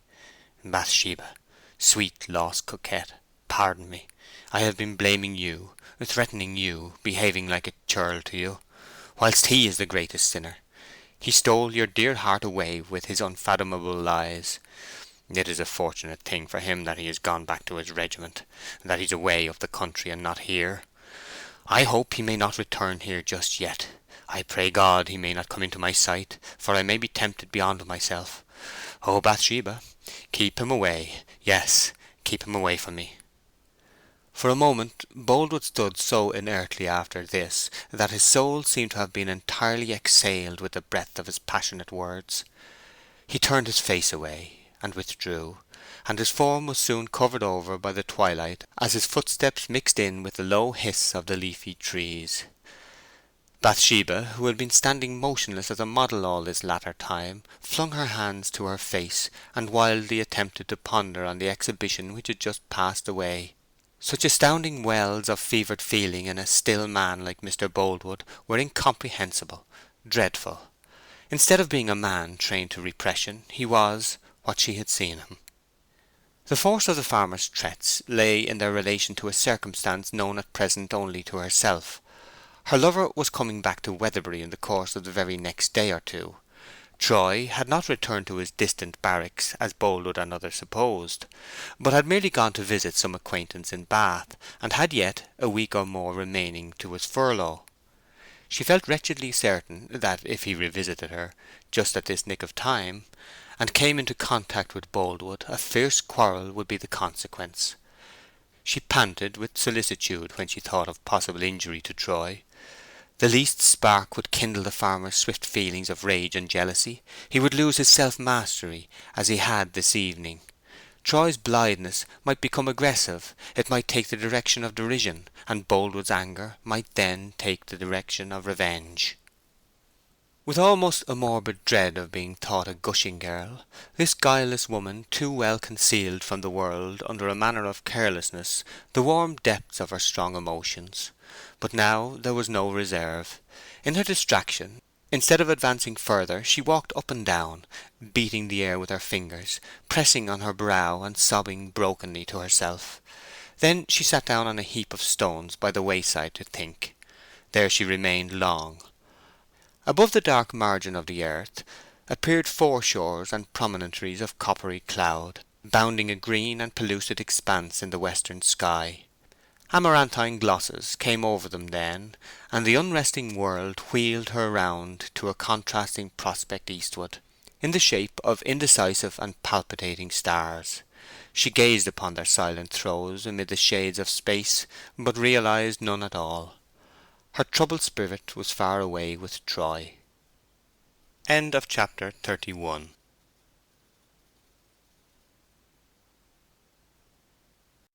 Far from the Madding Crowd, by Thomas Hardy. Chapter 32. Night. Horses tramping. The village of Weatherbury was quiet as the graveyard in its midst, and the living were lying well nigh as still as the dead.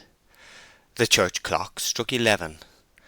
The air was so empty of other sounds that the whir of the clockwork immediately before the strokes was distinct, and so was the click of the same at their close. The notes flew forth with the usual blind obtuseness of inanimate things, flapping and rebounding among walls, undulating against the scattered clouds, spreading through their interstices into unexplored miles of space. Bathsheba's crannied and mouldy walls were tonight occupied only by Mary Ann, Liddy being, as was stated, with her sister, whom Bathsheba had set out to visit. A few minutes after 11 had struck, Mary Ann turned in her bed with a sense of being disturbed. She was totally unconscious of the nature of the interruption to her sleep. It led to a dream, and the dream to an awakening, with an uneasy sensation that something had happened. She left her bed and looked out of the window. The paddock abutted on this end of the building, and in the paddock she could just discern by the uncertain grey a moving figure approaching the horse that was feeding there. The figure seized the horse by the forelock and led it to the corner of the field. Here she could see some object, which circumstances proved to be a vehicle, for after a few minutes spent apparently in harnessing, she heard the trot of the horse down the road, mingled with the sound of light wheels. Two varieties only of humanity could have entered the paddock with the ghost-like glide of that mysterious figure. They were a woman and a gipsy man. A woman was out of the question in such an occupation at this hour, and the comer could be no less than a thief, who might probably have known the weakness of the household on this particular night, and have chosen it on that account for his daring attempt.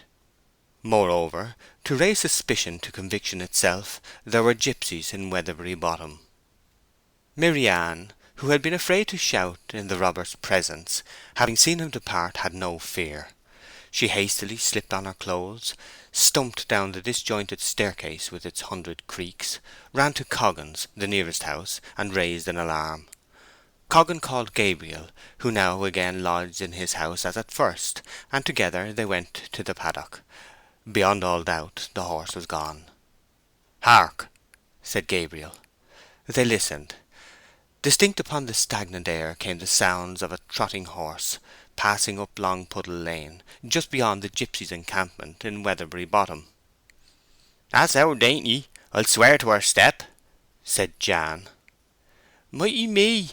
Won't missus storm and call us stupids when she comes back?" moaned Mary Ann. "How I wish it had happened when she was at home, and none of us had been answerable." "We must ride after," said Gabriel decisively.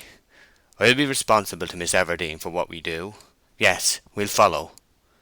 "Faith, I don't see how," said Coggan. "All our horses are too heavy for that trick except little Poppet, and what's she between two of us? If we only had that pair over the hedge we might do something." "Which pair?" "Mr. Boldwood's, Tidy and Moll."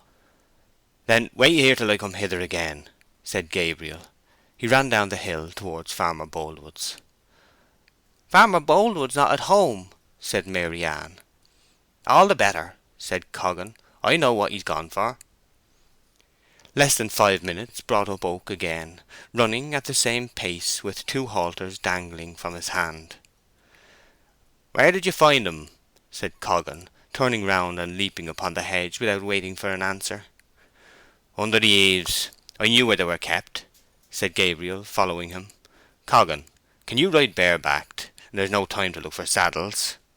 "Like a hero," said Jan. "Maryann, you go to bed," shouted Gabriel to her from the top of the hedge. Springing down into Boldwood's pastures, each pocketed his halter to hide it from the horses, who, seeing the men empty-handed, docilely allowed themselves to be seized by the mane, when the halters were dexterously slipped on. Having neither bit nor bridle, Oak and Coggan extemporized the former by passing the rope in each case through the animal's mouth and looping it on the other side. Oak vaulted astride, and Coggan clambered up by aid of the bank, when they ascended to the gate and galloped off in the direction taken by Bathsheba's horse and the robber. Whose vehicle the horse had been harnessed to was a matter of some uncertainty. Weatherbury Bottom was reached in 3 or 4 minutes. They scanned the shady green patch by the roadside. The gipsies were gone. "The villains," said Gabriel. "Which way have they gone, I wonder?" "Straight on, as sure as God made little apples," said Jan. "Very well. We are better mounted. We must overtake 'em," said Oak. "Now, on at full speed." No sound of the rider in their van could now be discovered. The road metal grew softer and more clayed as Weatherbury was left behind, and the late rain had wetted its surface to a somewhat plastic but not muddy state. They came to crossroads. Coggan suddenly pulled up Moll and slipped off. "What's the matter?" said Gabriel. "We must try and track him, since we can't hear him," said Jan, fumbling in his pockets. He struck a light and held the match to the ground. The rain had been heavier here, and all foot and horse tracks made previous to the storm had been abraded and blurred by the drops, and there were now so many little scoops of water which reflected the flame of the match like eyes. One set of tracks was fresh and had no water in them. One pair of ruts was also empty, and not small canals like the others. The footprints forming this recent impression were full of information as to pace. They were in equidistant pairs, 3 or 4 feet apart, the right and left foot of each pair being exactly opposite one another. "Straight on!" exclaimed Jan. "Tracks like that mean a stiff gallop. No wonder we don't hear 'em. And the horse is harnessed. Look at the ruts. Aye, that's our mare sure enough." "How do you know?" "Old Jimmy Harris only shoed her last week, and I'd swear to his make among 10,000. "The rest of the gipsies must have gone on earlier or some other way," said Oak. "You saw there were no other tracks." "True." They rode along silently for a long weary time. Coggan carried an old pinchbeck repeater, which he had inherited from some genius in his family, and it now struck one. He lighted another match and examined the ground again. "'Tis a canter now," he said, throwing away the light. "A twisty, rickety pace for a gig. The fact is, they overdrove her at starting. We shall catch 'em yet." Again they hastened on, and entered Blackmore Vale. Coggan's watch struck 1. When they looked again, the hoof marks were so spaced as to form a sort of zigzag if united, like the lamps along a street. "That's a trot, I know," said Gabriel. "Only a trot now," said Coggan cheerfully. "We shall overtake him in time." They pushed rapidly on for yet 2 or 3 miles. "Ah, a moment," said Jan. "Let's see how she was driven up this hill. 'Twill help us." A light was promptly struck upon his gaiters as before, and the examination made. "Hurrah!" said Coggan. "She's walked up here, and well she might. We shall get him in 2 miles for a crown." They rode 3 and listened. No sound was to be heard save a mill pond trickling hoarsely through a hatch, and suggesting gloomy possibilities of drowning by jumping in. Gabriel dismounted when they came to a turning. The tracks were absolutely the only guide as to the direction that they now had, and great caution was necessary to avoid confusing them with some others which had made their appearance lately. "What does this mean, though I guess?" said Gabriel, looking up at Coggan as he moved the match over the ground about the turning. Coggan, who no less than the panting horse had latterly shown signs of weariness, again scrutinized the mystic characters. This time only three were of the regular horseshoe shape. Every fourth was a dot. He screwed up his face and emitted a long "Phew!" "Lame," said Oak.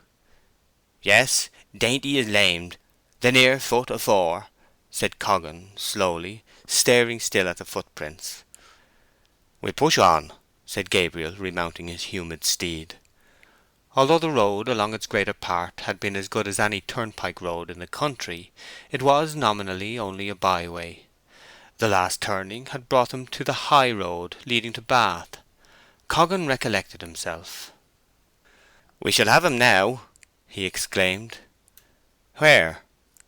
"Sherton Turnpike. The keeper of that gate is the sleepiest man between here and London. Dan Randall, that's his name. Knowed en for years, when he was at Casterbridge gate. Between the lameness and the gate 'tis a done job." They now advanced with extreme caution. Nothing was said until, against the shady background of foliage, 5 white bars were visible, crossing their route a little way ahead. "Hush! We are almost close," said Gabriel. "Amble upon the grass," said Coggan. The white bars were blotted out in the midst by a dark shape in front of them. The silence of this lonely time was pierced by an exclamation from that quarter. "Hoy! Ahoy! Gate!" It appeared there had been a previous call which they had not noticed, for on their close approach the door of the turnpike house opened, and the keeper came out half dressed, with a candle in his hand. The rays illuminated the whole group. "Keep the gate closed!" shouted Gabriel. "He has stolen the horse." "Who?" said the turnpike man. Gabriel looked at the driver of the gig, and saw a woman, Bathsheba, his mistress. On hearing his voice she had turned her face away from the light. Coggan had, however, caught sight of her in the meanwhile. "Why, 'tis mistress, I'll take my oath," he said, amazed. Bathsheba it certainly was, and she had by this time done the trick she could do so well in crises not of love, namely, mask a surprise by coolness of manner. "Well, Gabriel," she inquired quietly, "where are you going?" "We thought—" began Gabriel. "I am driving to Bath," she said, taking for her own use the assurance that Gabriel lacked. "An important matter made it necessary for me to give up my visit to Liddy and go off at once. What, then, were you following me?" "We thought the horse was stole." "Well, what a thing! How very foolish of you not to know that I had taken the trap and horse. I could neither wake Maryann nor get into the house, though I hammered for 10 minutes against her window sill. Fortunately I could get the key of the coach house, so I troubled no one further. Didn't you think it might be me?" "Why should we, miss?" "Perhaps not. Why, those are never Farmer Boldwood's horses. Goodness mercy, what have you been doing, bringing trouble upon me in this way? What, mustn't the lady move an inch from her door without being dogged like a thief?" "But how was we to know, if you left no account of your doings?" expostulated Coggan. "And ladies don't drive at these hours, miss, as a general rule of society." "I did leave an account, and you would have seen it in the morning. I wrote in chalk on the chalk house doors that I had come back for the horse and gig and driven off, that I could arouse nobody, and should return soon." "But you'll consider, ma'am, that we couldn't see that till it got daylight." "True," she said, and though vexed at first, she had too much sense to blame them long or seriously for a devotion to her that was as valuable as it was rare. She added, with a very pretty grace, "Well, I really thank you heartily for taking all this trouble, but I wish you had borrowed anybody's horses but Mr. Boldwood's." "Dainty is lame, miss," said Coggan. "Can ye go on?" It was only a stone in her shoe, and I got down and pulled it out 100 yards back. I can manage very well, thank you. I shall be in Bath by daylight. Will you now return, please?" She turned her head. The gateman's candle, shimmering upon her quick clear eyes as she did so, passed through the gate, and was soon wrapped in the embowering shades of mysterious summer boughs. Coggan and Gabriel put about their horses, and fanned by the velvety air of this July night, retraced the road by which they had come. "A strange vagary, this of hers, isn't it, Oak?" said Coggan, curiously. "Yes," said Gabriel, shortly. "She won't be in Bath by no daylight. Coggan, suppose we keep this night's work as quiet as we can." "I'm of one and the same mind." "Very well. We shall be home by 3 o'clock or so, and can creep into the parish like lambs." Bathsheba's perturbed meditations by the roadside had ultimately evolved a conclusion that there were only two remedies for the present desperate state of affairs. The first was merely to keep Troy away from Weatherbury till Boldwood's indignation had cooled. The second, to listen to Oak's entreaties and Boldwood's denunciations, and give up Troy altogether. Alas! Could she give up this new love, induce him to renounce her by saying she did not like him, could no more speak to him and beg him for her good to end his furlough in Bath and see her and Weatherbury no more? This was a picture full of misery, but for a while she contemplated it firmly, allowing herself nevertheless, as girls will, to dwell upon the happy life she would have enjoyed had Troy been Boldwood, and the path of love the path of duty, inflicting upon herself gratuitous tortures by imagining him the lover of another woman after forgetting her, for she had penetrated Troy's nature so far as to estimate his tendencies pretty accurately, but unfortunately loved him no less in thinking that he might soon cease to love her, indeed considerably more. She jumped to her feet. She would see him at once. Yes, she would implore him by word of mouth to assist her in this dilemma. A letter to keep him away could not reach him in time, even if he should be disposed to listen to it. Was Bathsheba altogether blind to the obvious fact that the support of a lover's arms is not of a kind best calculated to assist the resolve to renounce him? Or was she sophistically sensible, with a thrill of pleasure, that by adopting this course of getting rid of him she was ensuring a meeting with him, at any rate, once more? It was now dark, and the hour must have been nearly 10. The only way to accomplish her purpose was to give up her idea of visiting Liddy at Yalbury, return to Weatherbury Farm, put the horse into the gig, and drive at once to Bath. The scheme seemed at first impossible. The journey was a fearfully heavy one, even for a strong horse, at her own estimate, and she much underrated the distance. It was most venturesome for a woman, at night and alone. But could she go on to Liddy's and leave things to take their course? No, no, anything but that. Bathsheba was full of a stimulating turbulence, besides which caution vainly prayed for a hearing. She turned back towards the village.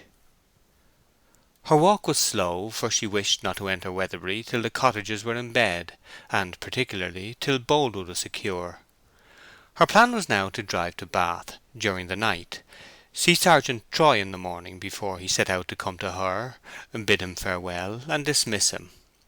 Then to rest the horse thoroughly, herself to weep the while, she thought, starting early the next morning on her return journey. By this arrangement she could trot Dainty gently all the day, reach Liddy at Yalbury in the evening, and come home to Weatherbury with her whenever they chose, so nobody would know she had been to Bath at all. Such was Bathsheba's scheme, but in her topographical ignorance as a latecomer to the place, she misreckoned the distance of her journey as not much more than half what it really was. This idea she proceeded to carry out, with what initial success we have already seen. End of chapter 32.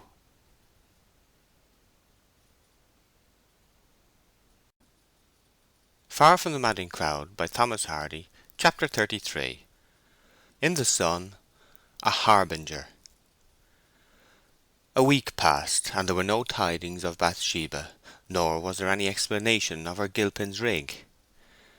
Then a note came for Mary Ann, stating that the business which had called her mistress to Bath still detained her there, but that she hoped to return in the course of another week. Another week passed. The oat harvest began, and all the men were afield under a monochromatic lammas sky, amid the trembling air and short shadows of noon. Indoors nothing was to be heard save the droning of bluebottle flies. Out of doors the whetting of scythes and the hiss of tressy oat ears rubbing together as their perpendicular stalks of amber yellow fell heavily to each swathe. Every drop of moisture, not in the men's bottles and flagons in the form of cider, was raining as perspiration from their foreheads and cheeks. Drought was everywhere else. They were about to withdraw for a while into the charitable shade of a tree in the fence, when Coggan saw a figure in a blue coat and brass buttons running to them across the field. "I wonder who that is," he said. "I hope nothing is wrong about mistress," said Mary Ann, who, with some other women, was tying the bundles, oats always being sheafed on this farm. "But an unlucky token came to me indoors this morning. I went to unlock the door and dropped the key, and it fell upon the stone floor and broke into two pieces. Breaking a key is a dreadful bodement. I wish missus was home."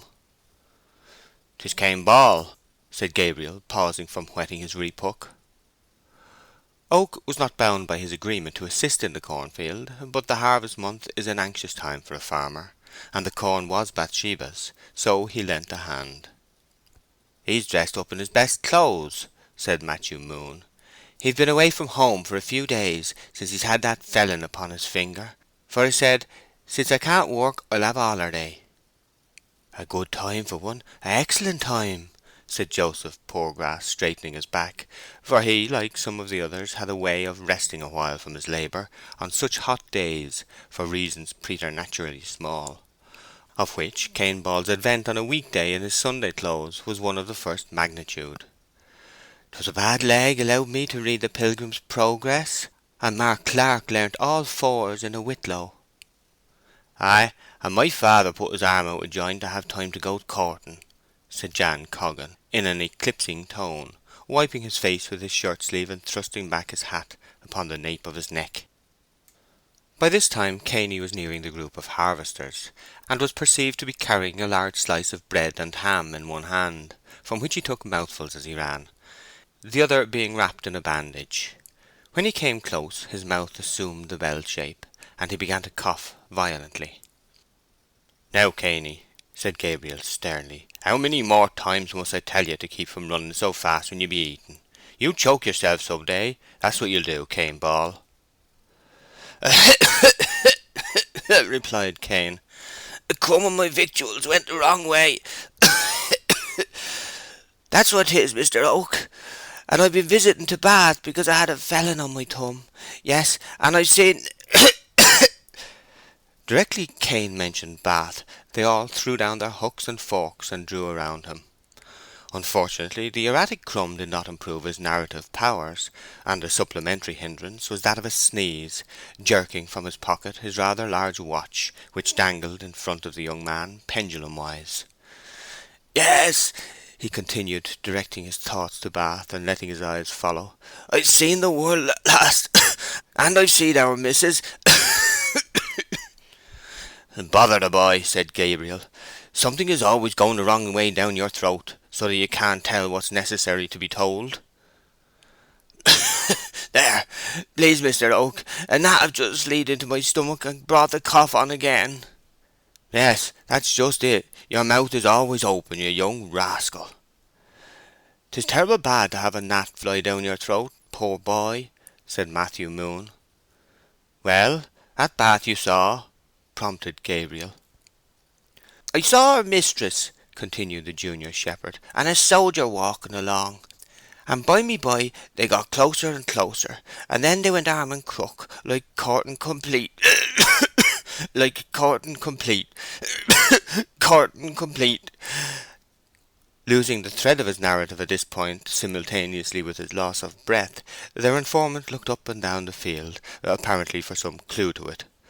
"Well, I see our missus and a soldier." "Damn the boy," said Gabriel. "'Tis only me manner, Mr. Oak, if you'll excuse it," said Cain Ball, looking reproachfully at Oak, with eyes drenched in their own dew. "Here's some cider for him, that'll cure his throat," said Jan Coggan, lifting a flagon of cider, pulling out the cork and applying the whole to Cainey's mouth. Joseph Poorgrass, in the meantime, beginning to think apprehensively of the serious consequences that would follow Cainey Ball's strangulation in his cough, and the history of his Bath adventures dying with him. "For my poor self, I always say, 'Please God,' afore I do anything," said Joseph, in an unboastful voice. "And so should you, Cain Ball. 'Tis a great safeguard, and might perhaps save you from being choked to death some day." Mr. Coggan poured the liquor with unstinted liberality at the suffering Cain's circular mouth, half of it running down the side of the flagon, and half of what reached his mouth running down the outside of his throat, and half of what ran in going the wrong way, and being coughed and sneezed around the persons of the gathered reapers in the form of a cider fog, which for a moment hung in the sunny air like a small exhalation. "There's a great clumsy sneeze! Why can't ye have better manners, you young dog?" said Coggan, withdrawing the flagon. "The cider went up my nose," cried Cainy, as soon as he could speak, "and now 'tis gone down my neck, and into my poor dumb felon, and over my shiny buttons and all my best clothes." "The poor lad's cough is terrible unfortunate," said Matthew Moon, "and a great history on hand too. Bump his back, shepherd." "'Tis my nater," mourned Cain. "Mother says I always was so excitable when my feelings were worked up to a point." "True, true," said Joseph Poorgrass. "The Balls always were a very excitable family.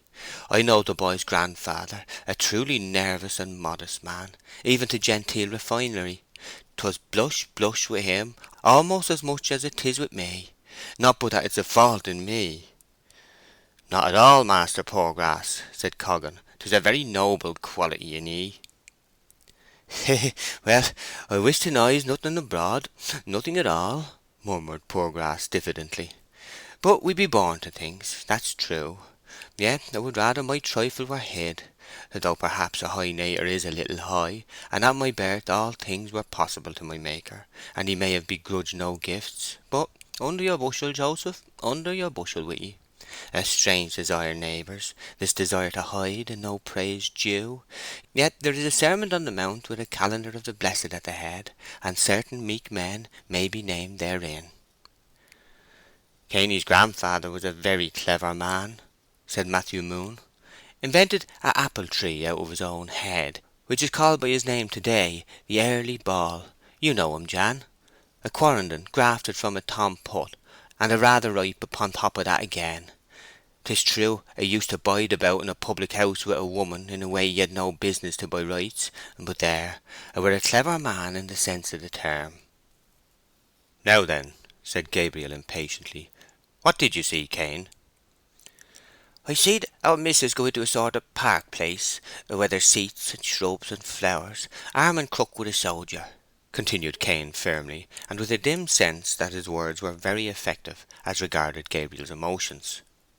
"And I think the soldier was Sergeant Troy, and they sat together for more than half an hour, talking moving things, and she once was crying almost to death, and when they came out her eyes were shining, and she was as white as a lily, and they looked into one another's faces, as far gone friendly as a man and woman can be." Gabriel's features seemed to get thinner. "Well, what did you see besides?" "Oh, all sorts." "White as a lily. You are sure 'twas she?"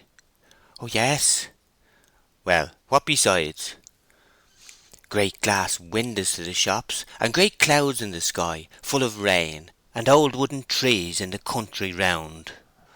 "You stump all, what'll you say next?" said Coggan. "Letting alone," interposed Joseph Poorgrass. "The boy's meaning is that the sky and earth in the kingdom of Bath is not altogether different from ours here. 'Tis for our good to gain knowledge of strange cities, and as such the boy's words should be suffered, so to speak it." "And the people of Bath," continued Cain, "never need to light their fires except as a luxury, for the water springs up out of the earth ready boiled for use." "'Tis true as the light," testified Matthew Moon. "I've heard other navigators say the same thing." "They drink nothing else there," said Cain, "and seem to enjoy it, to see how they swaller it down." "Well, it seems a barbarian practice enough to us, but I dare say the natives think nothing of it," said Matthew. "And don't victuals spring up as well as drink?" asked Coggan, twirling his eye.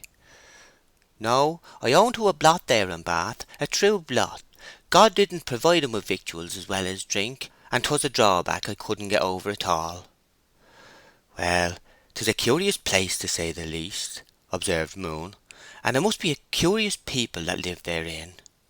"Miss Everdene and the soldier were walking about together, you say?" said Gabriel, returning to the group. "Ay, and she wore a beautiful gold-coloured silk gown, trimmed with black lace, that would have stood alone without legs inside if required. 'Twas a very winsome sight, and her hair was brushed splendid, and when the sun shone upon the bright gown and his red coat, my, how handsome they looked! You could see them all a length of the street." "And what then?" murmured Gabriel. "And then I went to Griffin's to have my boots hobbed, and then I went to Riggs's batty cake shop, and asked him for a pennyworth of the cheapest and nicest stales, that were all but blue mouldy, but not quite. And whilst I was chawing them down, I walked on and see a clock with a face as big as a bacon trendle." "But that's nothing to do with mistress." "I'm coming to that if you'll leave me alone, Mr. Oak," remonstrated Cainy. "If you excites me, perhaps you'll bring on my cough, and then I shan't be able to tell you nothing." "Yes, let him tell it his own way," said Coggan. Gabriel settled into a despairing attitude of patience, and Cainy went on. "And there were great large houses, and more people all the week long than at Weatherly Walking Club on White Tuesdays. And I went to grand churches and chapels, and how the parson would pray! Yes, he would kneel down and put up his hands together, and make the holy gold rings on his fingers gleam and twinkle in your eyes, that he'd earned by praying so excellent well.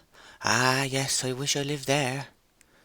"Our poor parson Thirdly can't get no money to buy such rings," said Matthew Moon thoughtfully. "And as good a man as ever walked. I don't believe poor Thirdly have a single one, even of the humblest tin or copper. Such a great ornament as they be to him on a dull afternoon, when he's up in the pulpit lighted by the wax candles. But 'tis impossible, poor man. Ah, to think how unequal things be!" "Perhaps he's made of different stuff than to wear 'em," said Gabriel grimly. "Well, that's enough of this. Go on, Cainy, quick." "Oh, and the new style of parsons wear moustaches and long beards," continued the illustrious traveller, "and look like Moses and Aaron complete, and make we folks in the congregation feel all over like the children of Israel."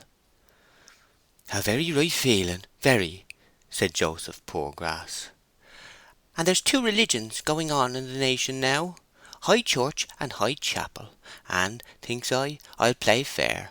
So I went to High Church in the morning, and High Chapel in the afternoon." "A right and proper boy," said Joseph Poorgrass. "Well, at High Church they pray singing, and worship all the colours of the rainbow, and at High Chapel they pray preaching, and worship drab and whitewash only. And then I didn't see no more of Mrs. Everdene at all." "Why didn't you say so afore, then?" exclaimed Oak, with much disappointment. "Ah," said Matthew Moon, "she'll wish her cake dough if so be she's over intimate with that man." "She's not over intimate with him," said Gabriel indignantly. "She should know better," said Coggan. "Our missus has too much sense under they knots of black hair to do such a mad thing. You see, he's not a coarse, ignorant man, for he was well brought up," said Matthew dubiously. "'Twas only wildness that made him a soldier, and maids rather like your man of sin." "Now, Cain Ball," said Gabriel restlessly, "can you swear in the most awful form that the woman you saw was Miss Everdene?" "Cain Ball, you no longer be a babe and suckling," said Joseph, in the sepulchral tone the circumstances demanded. "and you know what taking an oath is. 'Tis a horrible testament, mind ye, which you should say and seal with your bloodstone, and the prophet Matthew tells us that on whomsoever it shall fall it will grind him to powder. Now, before all the workfolk here assembled, can you swear to your words, as the shepherd asks ye?" "Please no, Mr. Oak," said Cainy, looking from one to the other with great uneasiness at the spiritual magnitude of the physician. "I don't mind saying 'tis true, but I don't like to say 'tis damned true, if that's what you mean." "Cain, Cain, how can you?" asked Joseph sternly. "You be asked to swear in a holy manner, and you swear like wicked Shimei, the son of Gera, who cursed as he came. Young man, fie!" "No, I don't. 'Tis you want to squander a poor boy's soul, Joseph Poorgrass, that's what 'tis," said Cain, beginning to cry. "All I mean is that in common truth 'twas Miss Everdene and Sergeant Troy, but in the horrible so help me truth that you want to make of it, perhaps 'twas somebody else." "There's no getting to the rights of it," said Gabriel, turning to his work. "Cain Ball, you'll come to a bit of bread," groaned Joseph Poorgrass. Then the reaper's hooks were flourished again, and the old sounds went on. Gabriel, without making any pretence of being lively, did nothing to show that he was particularly dull. However, Coggan knew pretty nearly how the land lay, and when they were in a nook together, he said, "Don't take on about her, Gabriel. What difference does it make whose sweetheart she is, since she can't be yours?" "That's the very thing I say to myself," said Gabriel. End of chapter 33.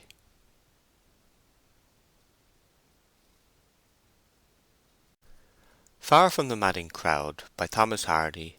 Chapter 34. Home again, a trickster. That same evening at dusk, Gabriel was leaning over Coggan's garden gate, taking an up-and-down survey before retiring to rest. A vehicle of some kind was softly creeping along the grassy margin of the lane. From it spread the tones of two women talking. The tones were natural and not at all suppressed. Oak instantly knew the voices to be those of Bathsheba and Liddy. The carriage came opposite and passed by. It was Miss Everdene's gig, and Liddy and her mistress were the only occupants of the seat. Liddy was asking questions about the city of Bath, and her companion was answering them listlessly and unconcernedly. Both Bathsheba and the horse seemed weary. The exquisite relief of finding that she was here again, safe and sound, overpowered all reflection, and Oak could only luxuriate in the sense of it. All grave reports were forgotten.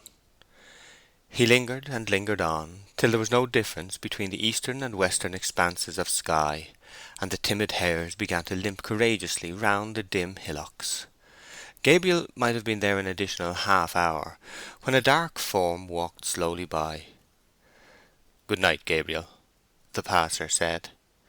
It was Boldwood. "Good night, sir," said Gabriel. Boldwood likewise vanished up the road, and Oak shortly afterwards turned indoors to bed. Farmer Boldwood went on to Miss Everdene's house. He reached the front, and approaching the entrance saw a light in the parlour. The blind was not drawn down, and inside the room was Bathsheba, looking over some papers or letters. Her back was towards Boldwood. He went to the door, knocked, and waited with tense muscles and an aching brow. Boldwood had not been outside his garden since his meeting with Bathsheba in the road to Yalbury.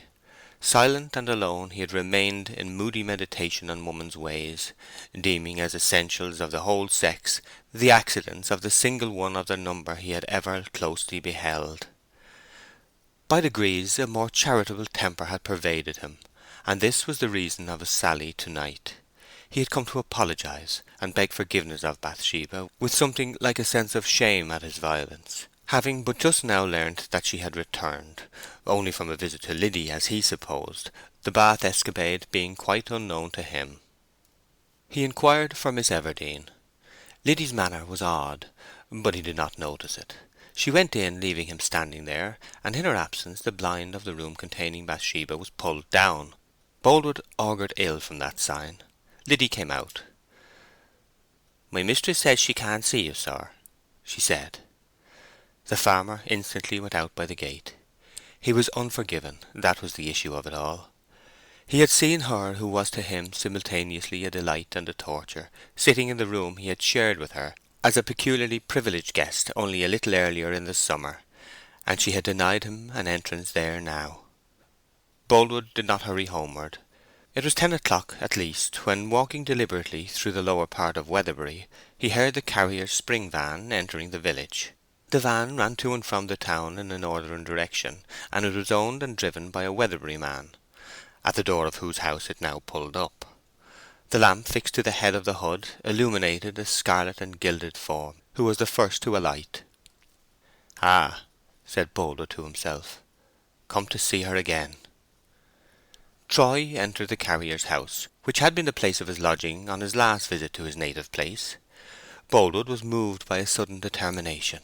He hastened home. In 10 minutes he was back again, and made as if he were going to call upon Troy at the carrier's. But as he approached, someone opened the door and came out. He heard this person say "Good night" to the inmates, and the voice was Troy's. This was strange, coming so immediately after his arrival. Boldwood, however, hastened up to him. Troy had what appeared to be a carpet-bag in his hand, the same that he had brought with him. It seemed as if he were going to leave again this very night. Troy turned up the hill and quickened his pace. Boldwood stepped forward. "Sergeant Troy." "Yes, I am Sergeant Troy." "Just arrived from up the country, I think." "Just arrived from Bath." "I am William Boldwood." "Indeed." The tone in which this word was uttered was all that had been wanted to bring Boldwood to the point. "I wish to speak a word with you," he said. "What about?" "About her who lives just ahead there, and about the woman you have wronged." "I wonder at your impertinence," said Troy, moving on. "Now look here," said Boldwood, standing in front of him. "Wonder or not, you are going to hold a conversation with me." Troy heard the dull determination in Boldwood's voice, looked at his stalwart frame, then at the thick cudgel he carried in his hand. He remembered it was past 10 o'clock. It seemed worth while to be civil to Boldwood. "Very well, I'll listen with pleasure," said Troy, placing his bag on the ground. "Only speak low, for somebody or other may overhear us in the farmhouse there." "Well, then, I know a good deal concerning your Fanny Robin's attachment to you. I may say, too, that I believe I am the only person in the village, excepting Gabriel Oak, who does know it. You ought to marry her." "I suppose I ought. Indeed, I wish to, but I cannot." "Why?" Troy was about to utter something hastily. He then checked himself and said, "I am too poor." His voice was changed. Previously it had had a devil-may-care tone. It was the voice of a trickster now. Boldwood's present mood was not critical enough to note his tones. He continued, "I may as well speak plainly, and understand, I don't wish to enter into the questions of right or wrong, woman's honour and shame, or to express any opinion on your conduct.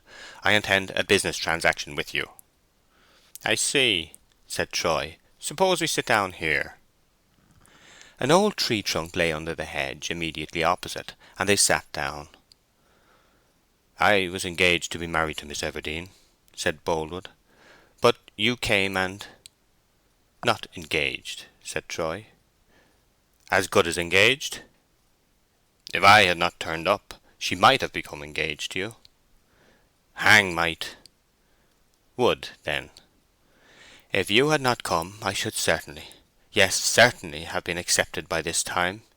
If you had not seen her, you might have been married to Fanny.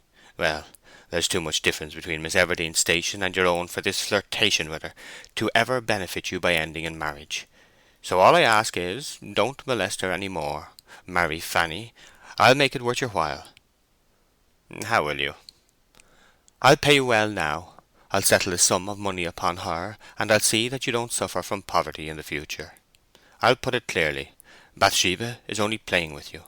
You are too poor for her, as I said. So give up wasting your time about a great match you'll never make, for a moderate and rightful match you may make tomorrow. Take up your carpet-bag, turn about, leave Weatherbury now, this night, and you shall take £50 with you. Fanny shall have 50 to enable her to prepare for the wedding, when you have told me where she is living, and she shall have 500 paid down on her wedding day." In making this statement, Boldwood's voice revealed only too clearly a consciousness of the weakness of his position, his aims, and his method.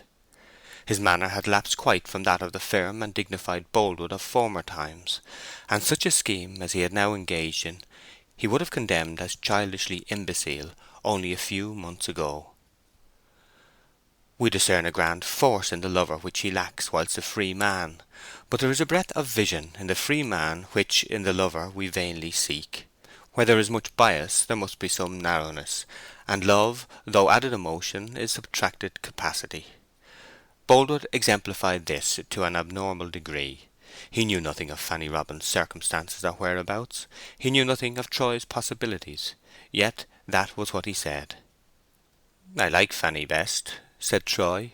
"And if, as you say, Miss Everdene is out of my reach, why, I'll have all to gain by accepting your money and marrying Fan.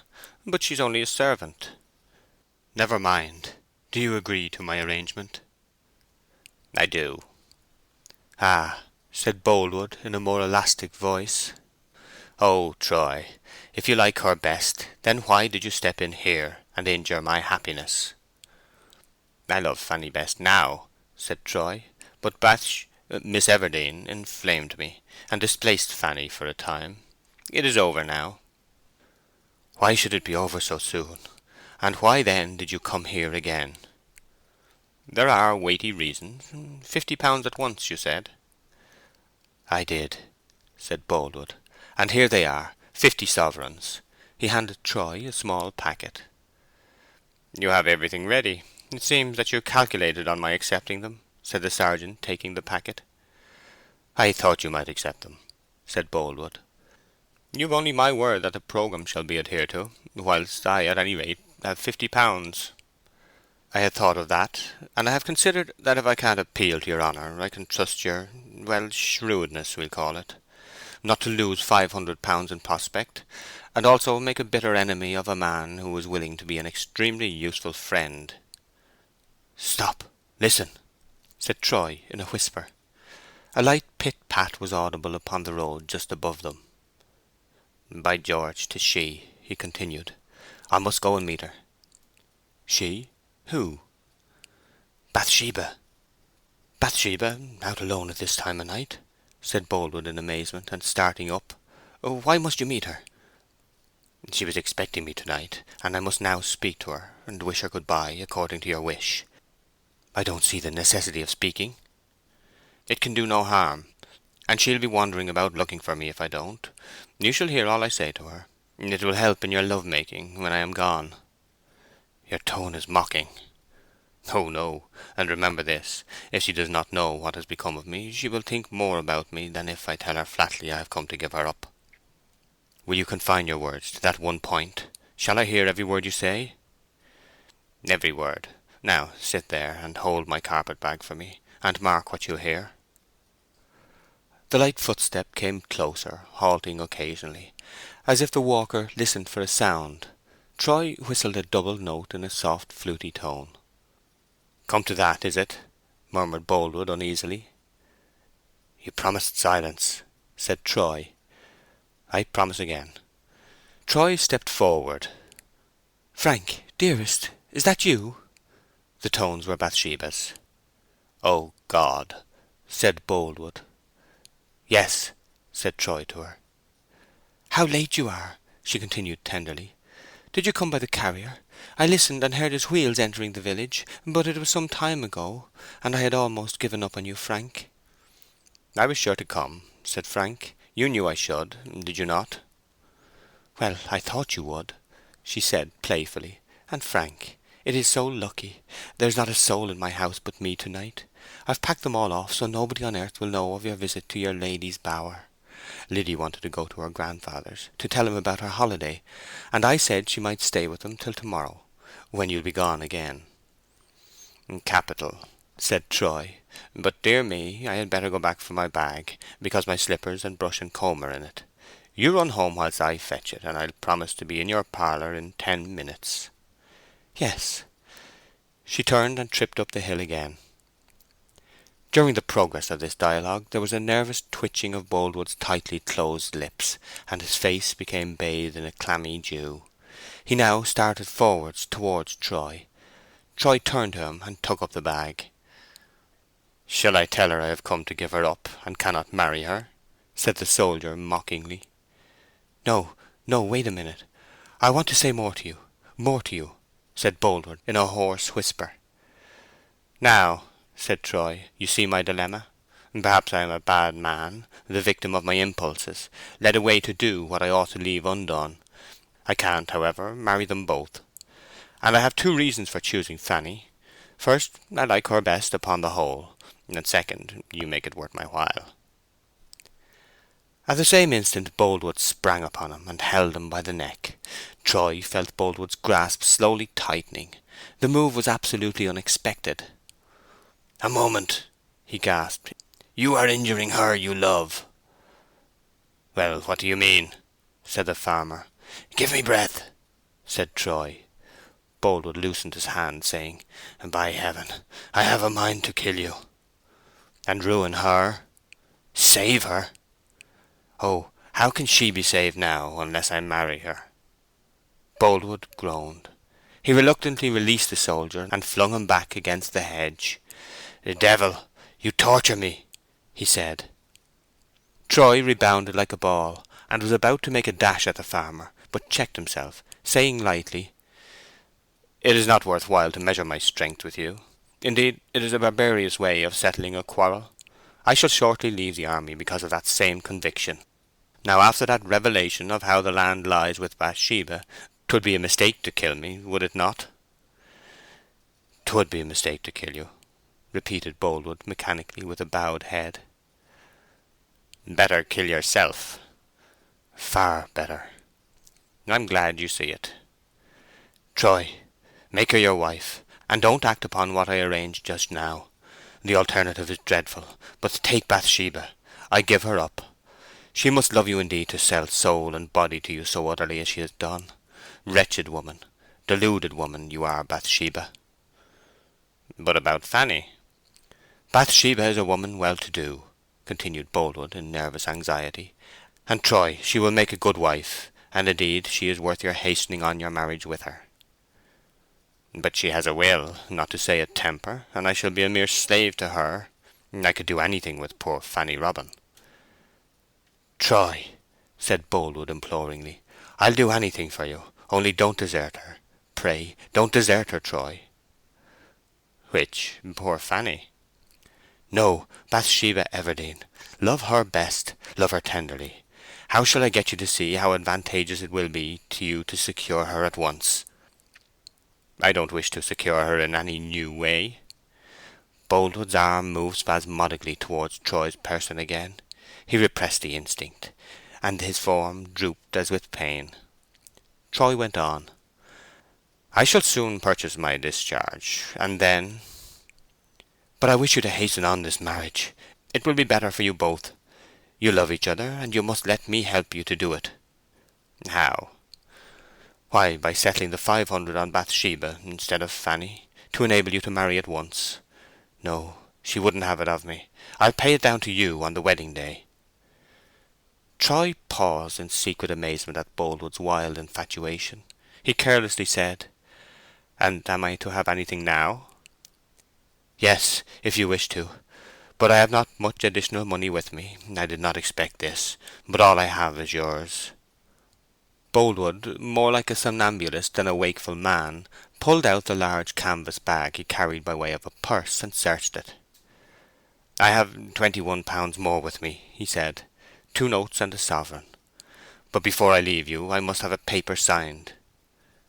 "Pay me the money, and we'll go straight to her parlour, and make any arrangement you please to secure my compliance with your wishes. But she must know nothing of this cash business."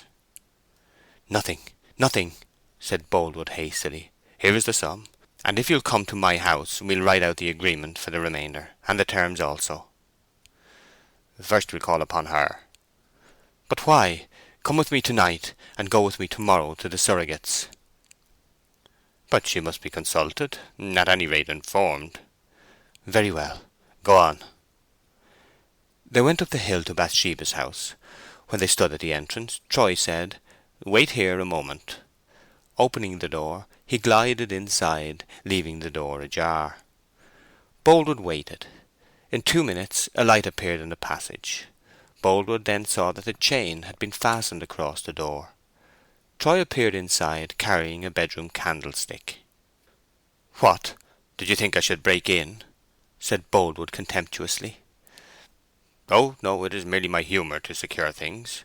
Will you read this a moment? I'll hold the light." Troy handed a folded newspaper through the slit between door and doorpost, and put the candle close. "That's the paragraph," he said, placing his finger on a line. Boldwood looked and read: Marriages. On the 17th instant, at St. Ambrose's Church, Bath, by the Reverend G. Mincing, B.A. Francis Troy, only son of the late Edward Troy, Esquire, M.D., of Weatherbury, and sergeant with Dragoon Guards, to Bathsheba, only surviving daughter of the late Mr. John Everdene, of Casterbridge. "This may be called fort meeting feeble, hey, Boldwood?" said Troy. A low gurgle of derisive laughter followed the words. The paper fell from Boldwood's hands. Troy continued: £50 to marry Fanny. Good. £21 not to marry Fanny, but Bathsheba. Good. Finale: already Bathsheba's husband. Now, Boldwood, yours is the ridiculous fate which always attends interference between a man and his wife. And another word. Bad as I am not such a villain as to make the marriage or misery of any woman a matter of huckster and sale. Fanny has long ago left me. I don't know where she is. I have searched everywhere. Another word yet. You say you love Bathsheba, yet on the merest apparent evidence you instantly believe in her dishonour. A fig for such love! Now that I have taught you a lesson, take your money back again." "I will not, I will not," said Boldwood in a hiss. "Anyhow, I won't have it," said Troy contemptuously. He wrapped the packet of gold in the notes and threw the whole into the road. Boldwood shook his clenched fist at him. "You juggler of Satan! You black hound! I'll punish you yet, mark me! I'll punish you yet!" Another peal of laughter. Troy then closed the door and locked himself in. Throughout the whole of that night Boldwood's dark form might have been seen walking about the hills and downs of Weatherbury, like an unhappy shade in the mournful fields by Acheron. End of chapter 34.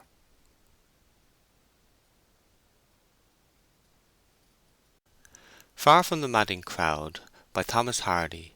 Chapter 35. At an upper window. It was very early the next morning, a time of sun and dew. The confused beginnings of many birds' songs spread into the healthy air, and the wan blue of the heaven was here and there coated with thin webs of incorporeal cloud, which were of no effect in obscuring day. All the lights in the scene were yellow as to colour, and all the shadows were attenuated as to form. The creeping plants about the old manor-house were bowed with rows of heavy water-drops, which had upon objects behind them the effect of minute lenses of high magnifying power. Just before the clock struck 5, Gabriel Oak and Coggan passed the village cross, and went on together to the fields. They were yet barely in view of their mistress's house when Oak fancied he saw the opening of a casement in one of the upper windows. The two men were at this moment partially screened by an elder bush, now beginning to be enriched with black bunches of fruit, and they paused before emerging from its shade. A handsome man leaned idly from the lattice. He looked east and then west, in the manner of one who makes a first morning survey.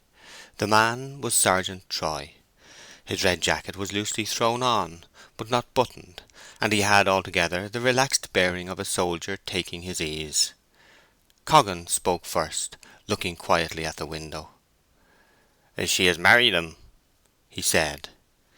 Gabriel had previously beheld the sight, and he now stood with his back turned, making no reply. "I fancied we should know something to-day," continued Coggan. "I heard wheels pass my door just after dark. You were out somewhere." He glanced round upon Gabriel. "Good heavens above us, Oak! How white your face is! You look like a corpse." "Do I?" said Oak with a faint smile. "Lean on the gate. I'll wait a bit." "All right, all right." They stood by the gate a while, Gabriel listlessly staring at the ground. His mind sped into the future, and saw there enacted in years of leisure the scenes of repentance that would ensue from this work of haste. That they were married he had instantly decided. Why had it been so mysteriously managed? It had become known that she had had a fearful journey to Bath, owing to her miscalculating the distance, that the horse had broken down, and that she had been more than 2 days getting there. It was not Bathsheba's way to do things furtively. With all her faults, she was candour itself. Could she have been entrapped? The union was not only an unutterable grief to him, it amazed him, notwithstanding that he had passed the preceding week in a suspicion that such might be the issue of Troy's meeting with her away from home. Her quiet return with Liddy had to some extent dispersed the dread, just as that imperceptible motion which appears like stillness is infinitely divided in its properties from stillness itself. So had his hope, undistinguishable from despair, differed from despair indeed. In a few minutes they moved on again towards the house. The sergeant still looked from the window. "Morning, comrades," he shouted in a cheery voice when they came up. Coggan replied to the greeting. "Bain't ye going to answer the man?" he then said to Gabriel. "I'd say good morning. You needn't spend a halfpenny of meaning upon it, and yet keep the man civil."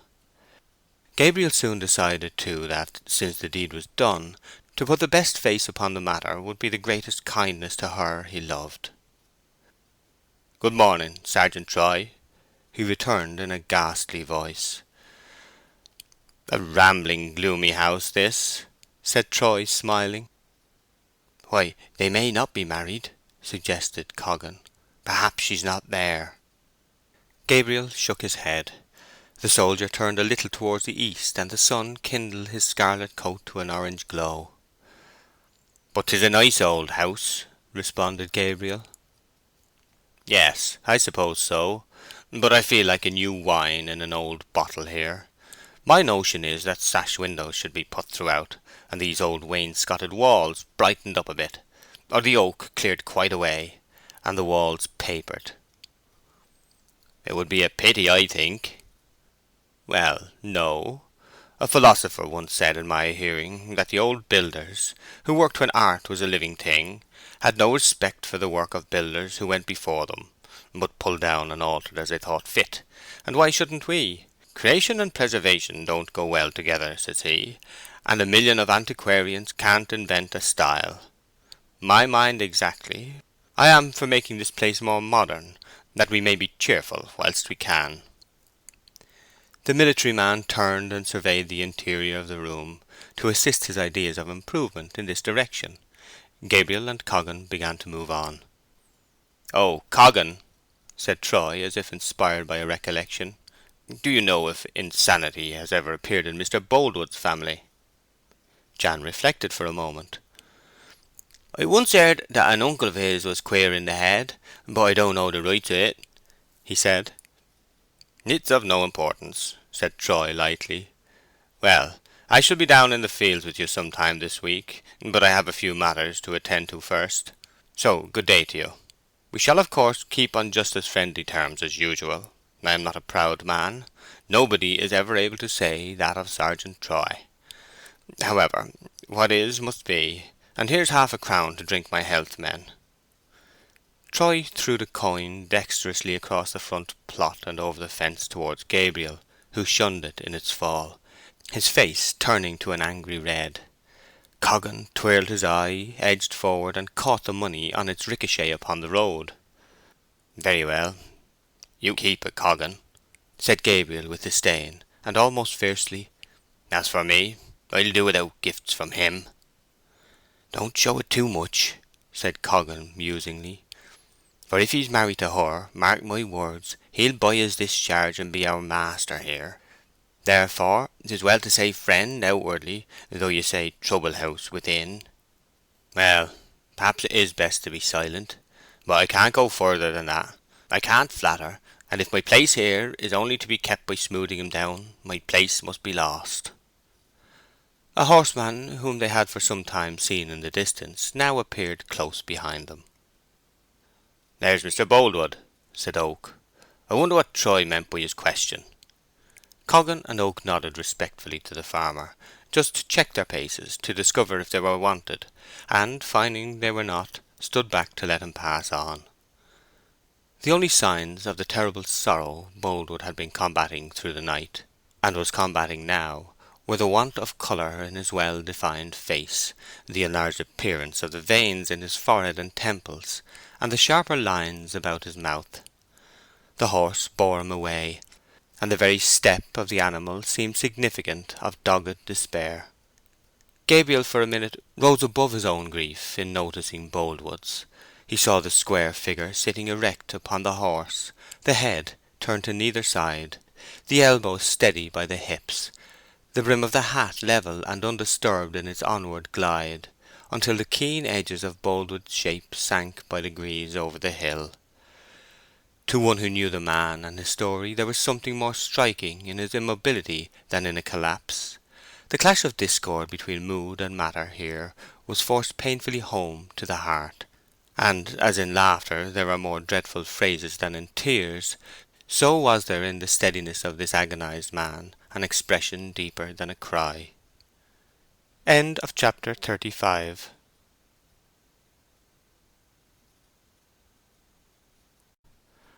Far from the Madding Crowd by Thomas Hardy. Chapter 36.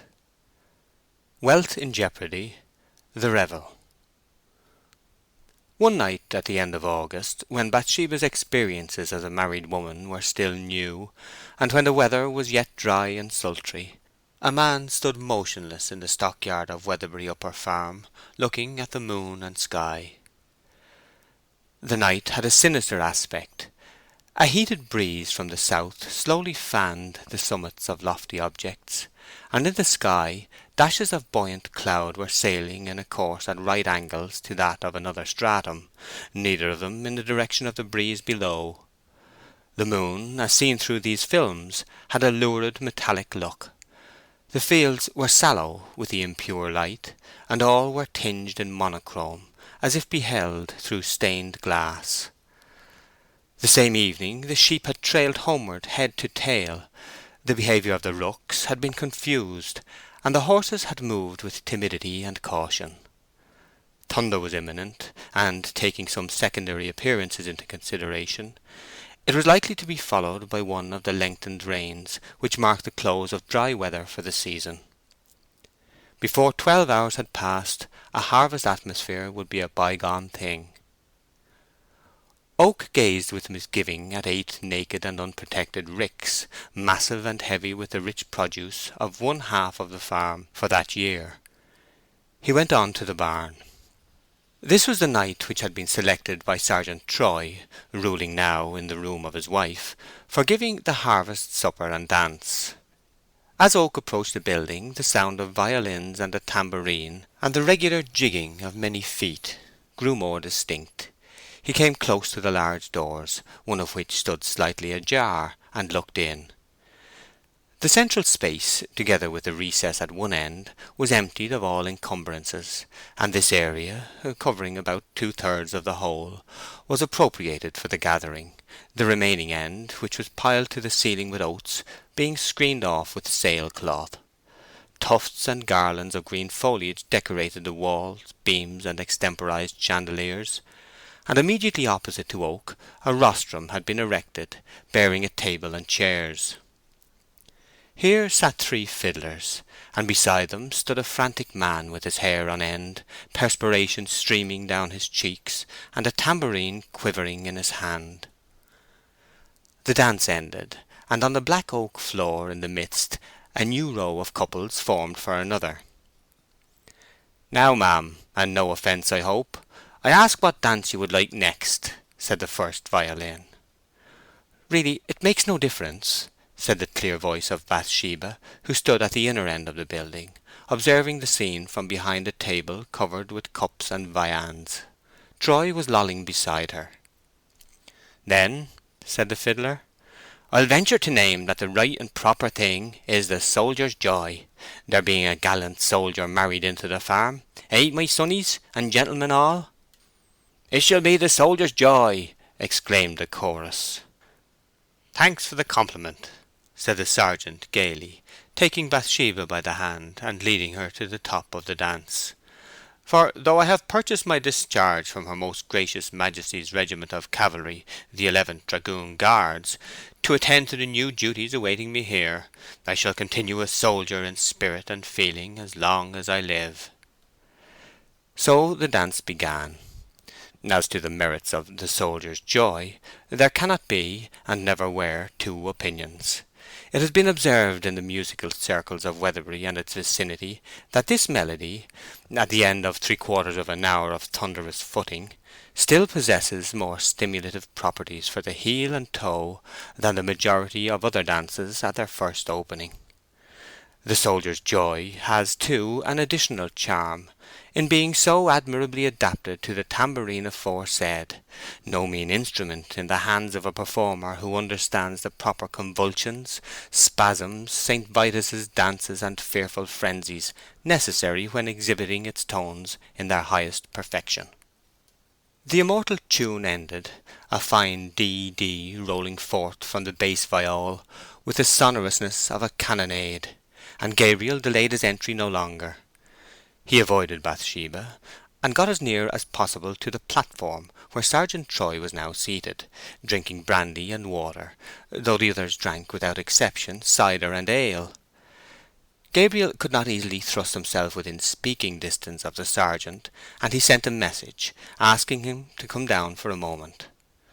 The sergeant said he could not attend. "Will you tell him, then," said Gabriel, "that I only stepped ath'art to say that a heavy rain is sure to fall soon, and that something should be done to protect the ricks?" "Mr. Troy says it will not rain," returned the messenger, "and he cannot stop to talk to you about such fidgets." In juxtaposition with Troy, Oak had a melancholy tendency to look like a candle beside gas, and ill at ease, he went out again, thinking he would go home, for under the circumstances he had no heart for the scene in the barn. At the door he paused for a moment. Troy was speaking. "Friends, it is not only the harvest home that we are celebrating tonight, but this is also a wedding feast. A short time ago I had the happiness to lead to the altar this lady, your mistress, and not until now have we been able to give any public flourish to the event in Weatherbury. That it might be thoroughly well done, and that every man may go happy to bed, I have ordered to be brought here some bottles of brandy and kettles of hot water. A treble strong goblet will be handed round to each guest." Bathsheba put her hand upon his arm, and with upturned pale face said imploringly, "No, don't give it to them. Pray don't, Frank. It will only do them harm. They have had enough of everything." "True, we don't wish for no more, thank ye," said one or two. "Pooh!" said the sergeant contemptuously, and raised his voice as if lighted up by a new idea. "Friends," he said, "we'll send the women folk home. 'Tis time they were in bed. Then we cockbirds will have a jolly carouse to ourselves. If any of the men show a white feather, let them look elsewhere for a winter's work." Bathsheba indignantly left the barn, followed by all the women and children. The musicians, not looking upon themselves as company, slipped quietly away to their spring waggon and put in the horse. Thus Troy and the men of the farm were left sole occupants of the place. Oak, not to appear unnecessarily disagreeable, stayed a little while, then he too arose and quietly took his departure, followed by a friendly oath from the sergeant for not staying to a second round of grog. Gabriel proceeded towards his home.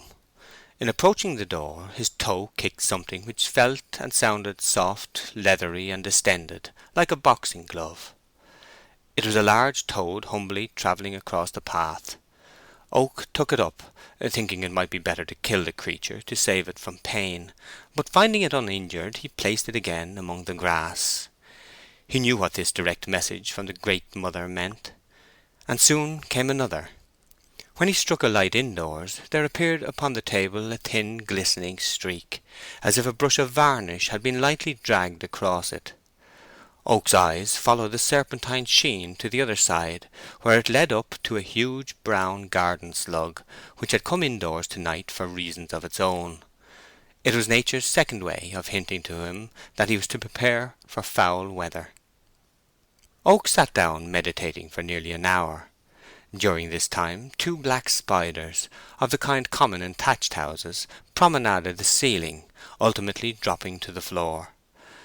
This reminded him that if there was one class of manifestation on this matter that he thoroughly understood, it was the instincts of sheep.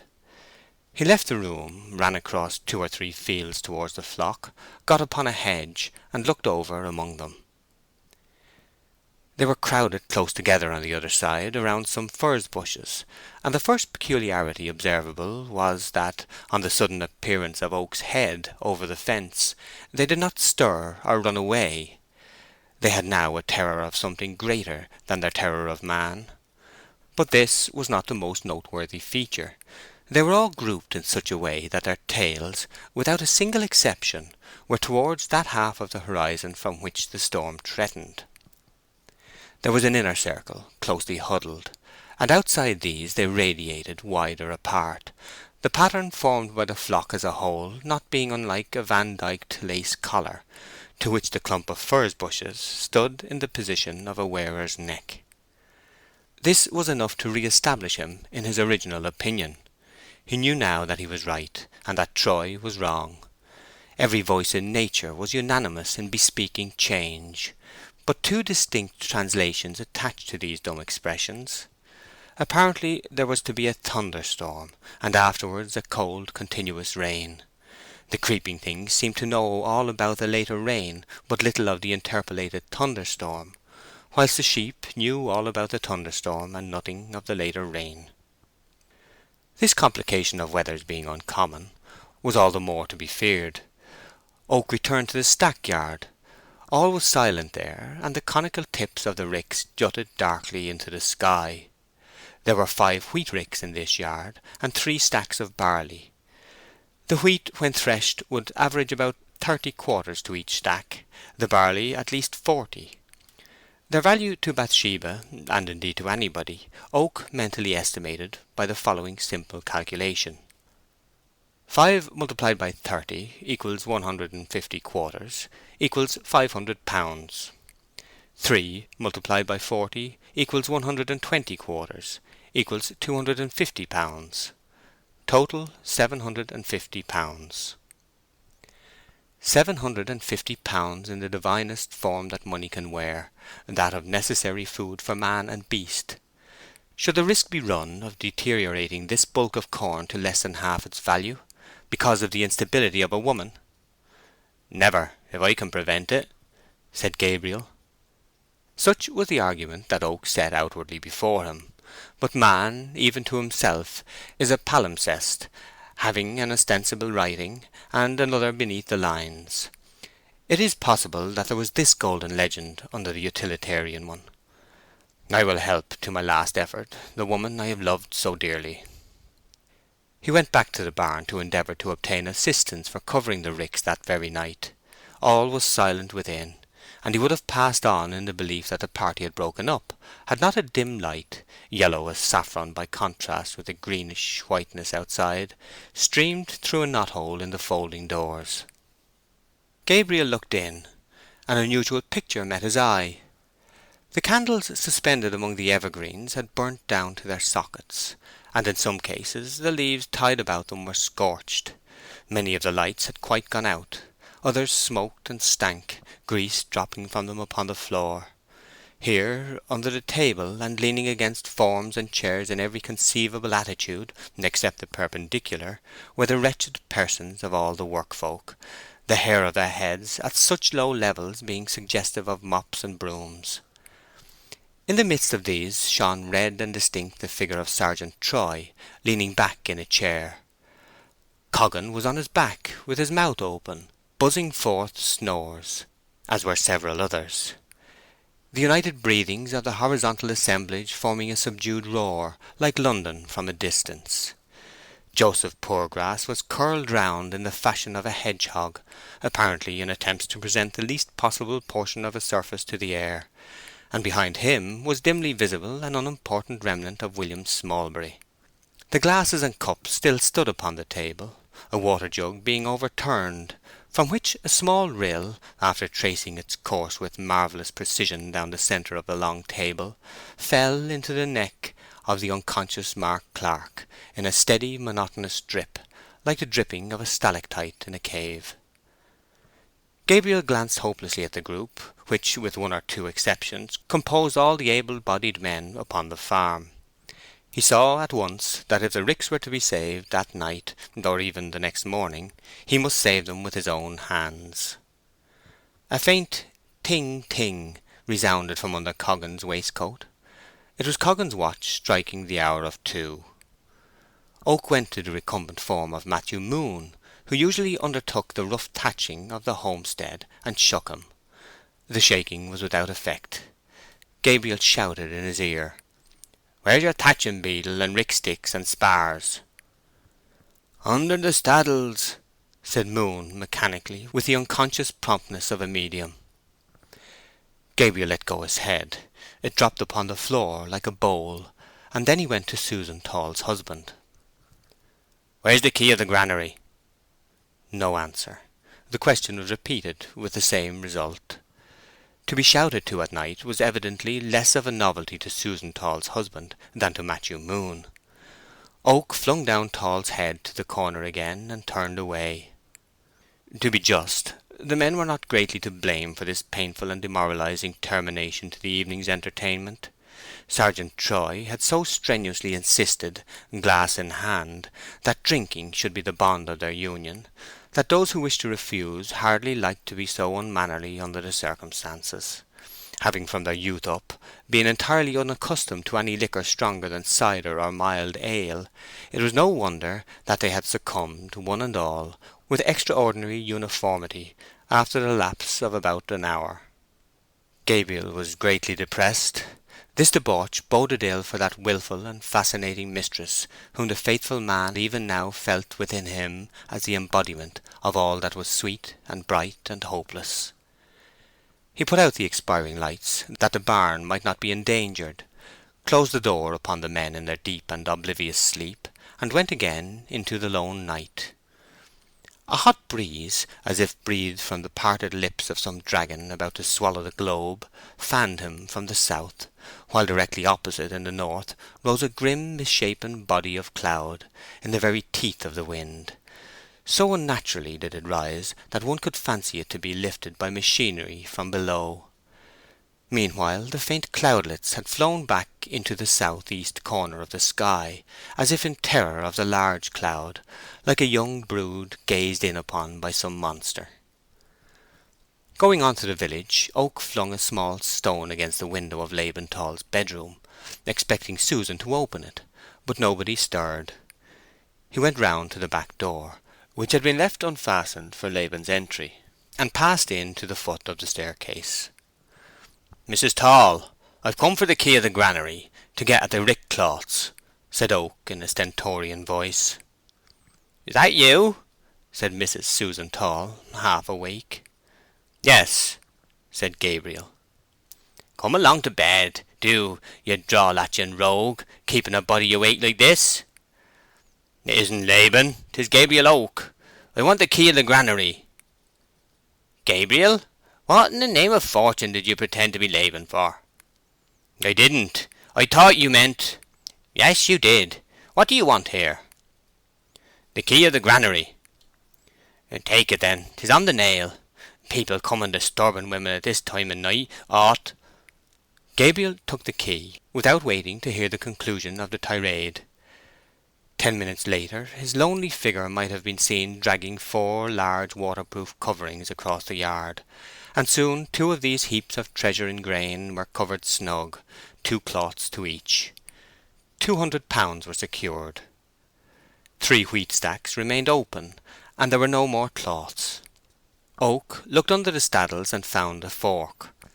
He mounted the third pile of wealth and began operating, adopting the plan of sloping the upper sheaves one over the other, and in addition filling the interstices with the material of some untied sheaves. So far all was well. By his hurried contrivance Bathsheba's property in wheat was safe for at any rate a week or 2, provided always that there was not much wind. Next came the barley. This was only possible to protect by systematic thatching. The time went on, and the moon vanished not to reappear. It was the farewell of the ambassador previous to war. The night had a haggard look, like a sick thing, and there came finally an utter expiration of air from the whole heaven in the form of a slow breeze, which might have been likened to a death. And now nothing was heard in the yard but the dull thuds of the beetle which drove in the spars, and the rustle of thatch in the intervals. End of chapter 36.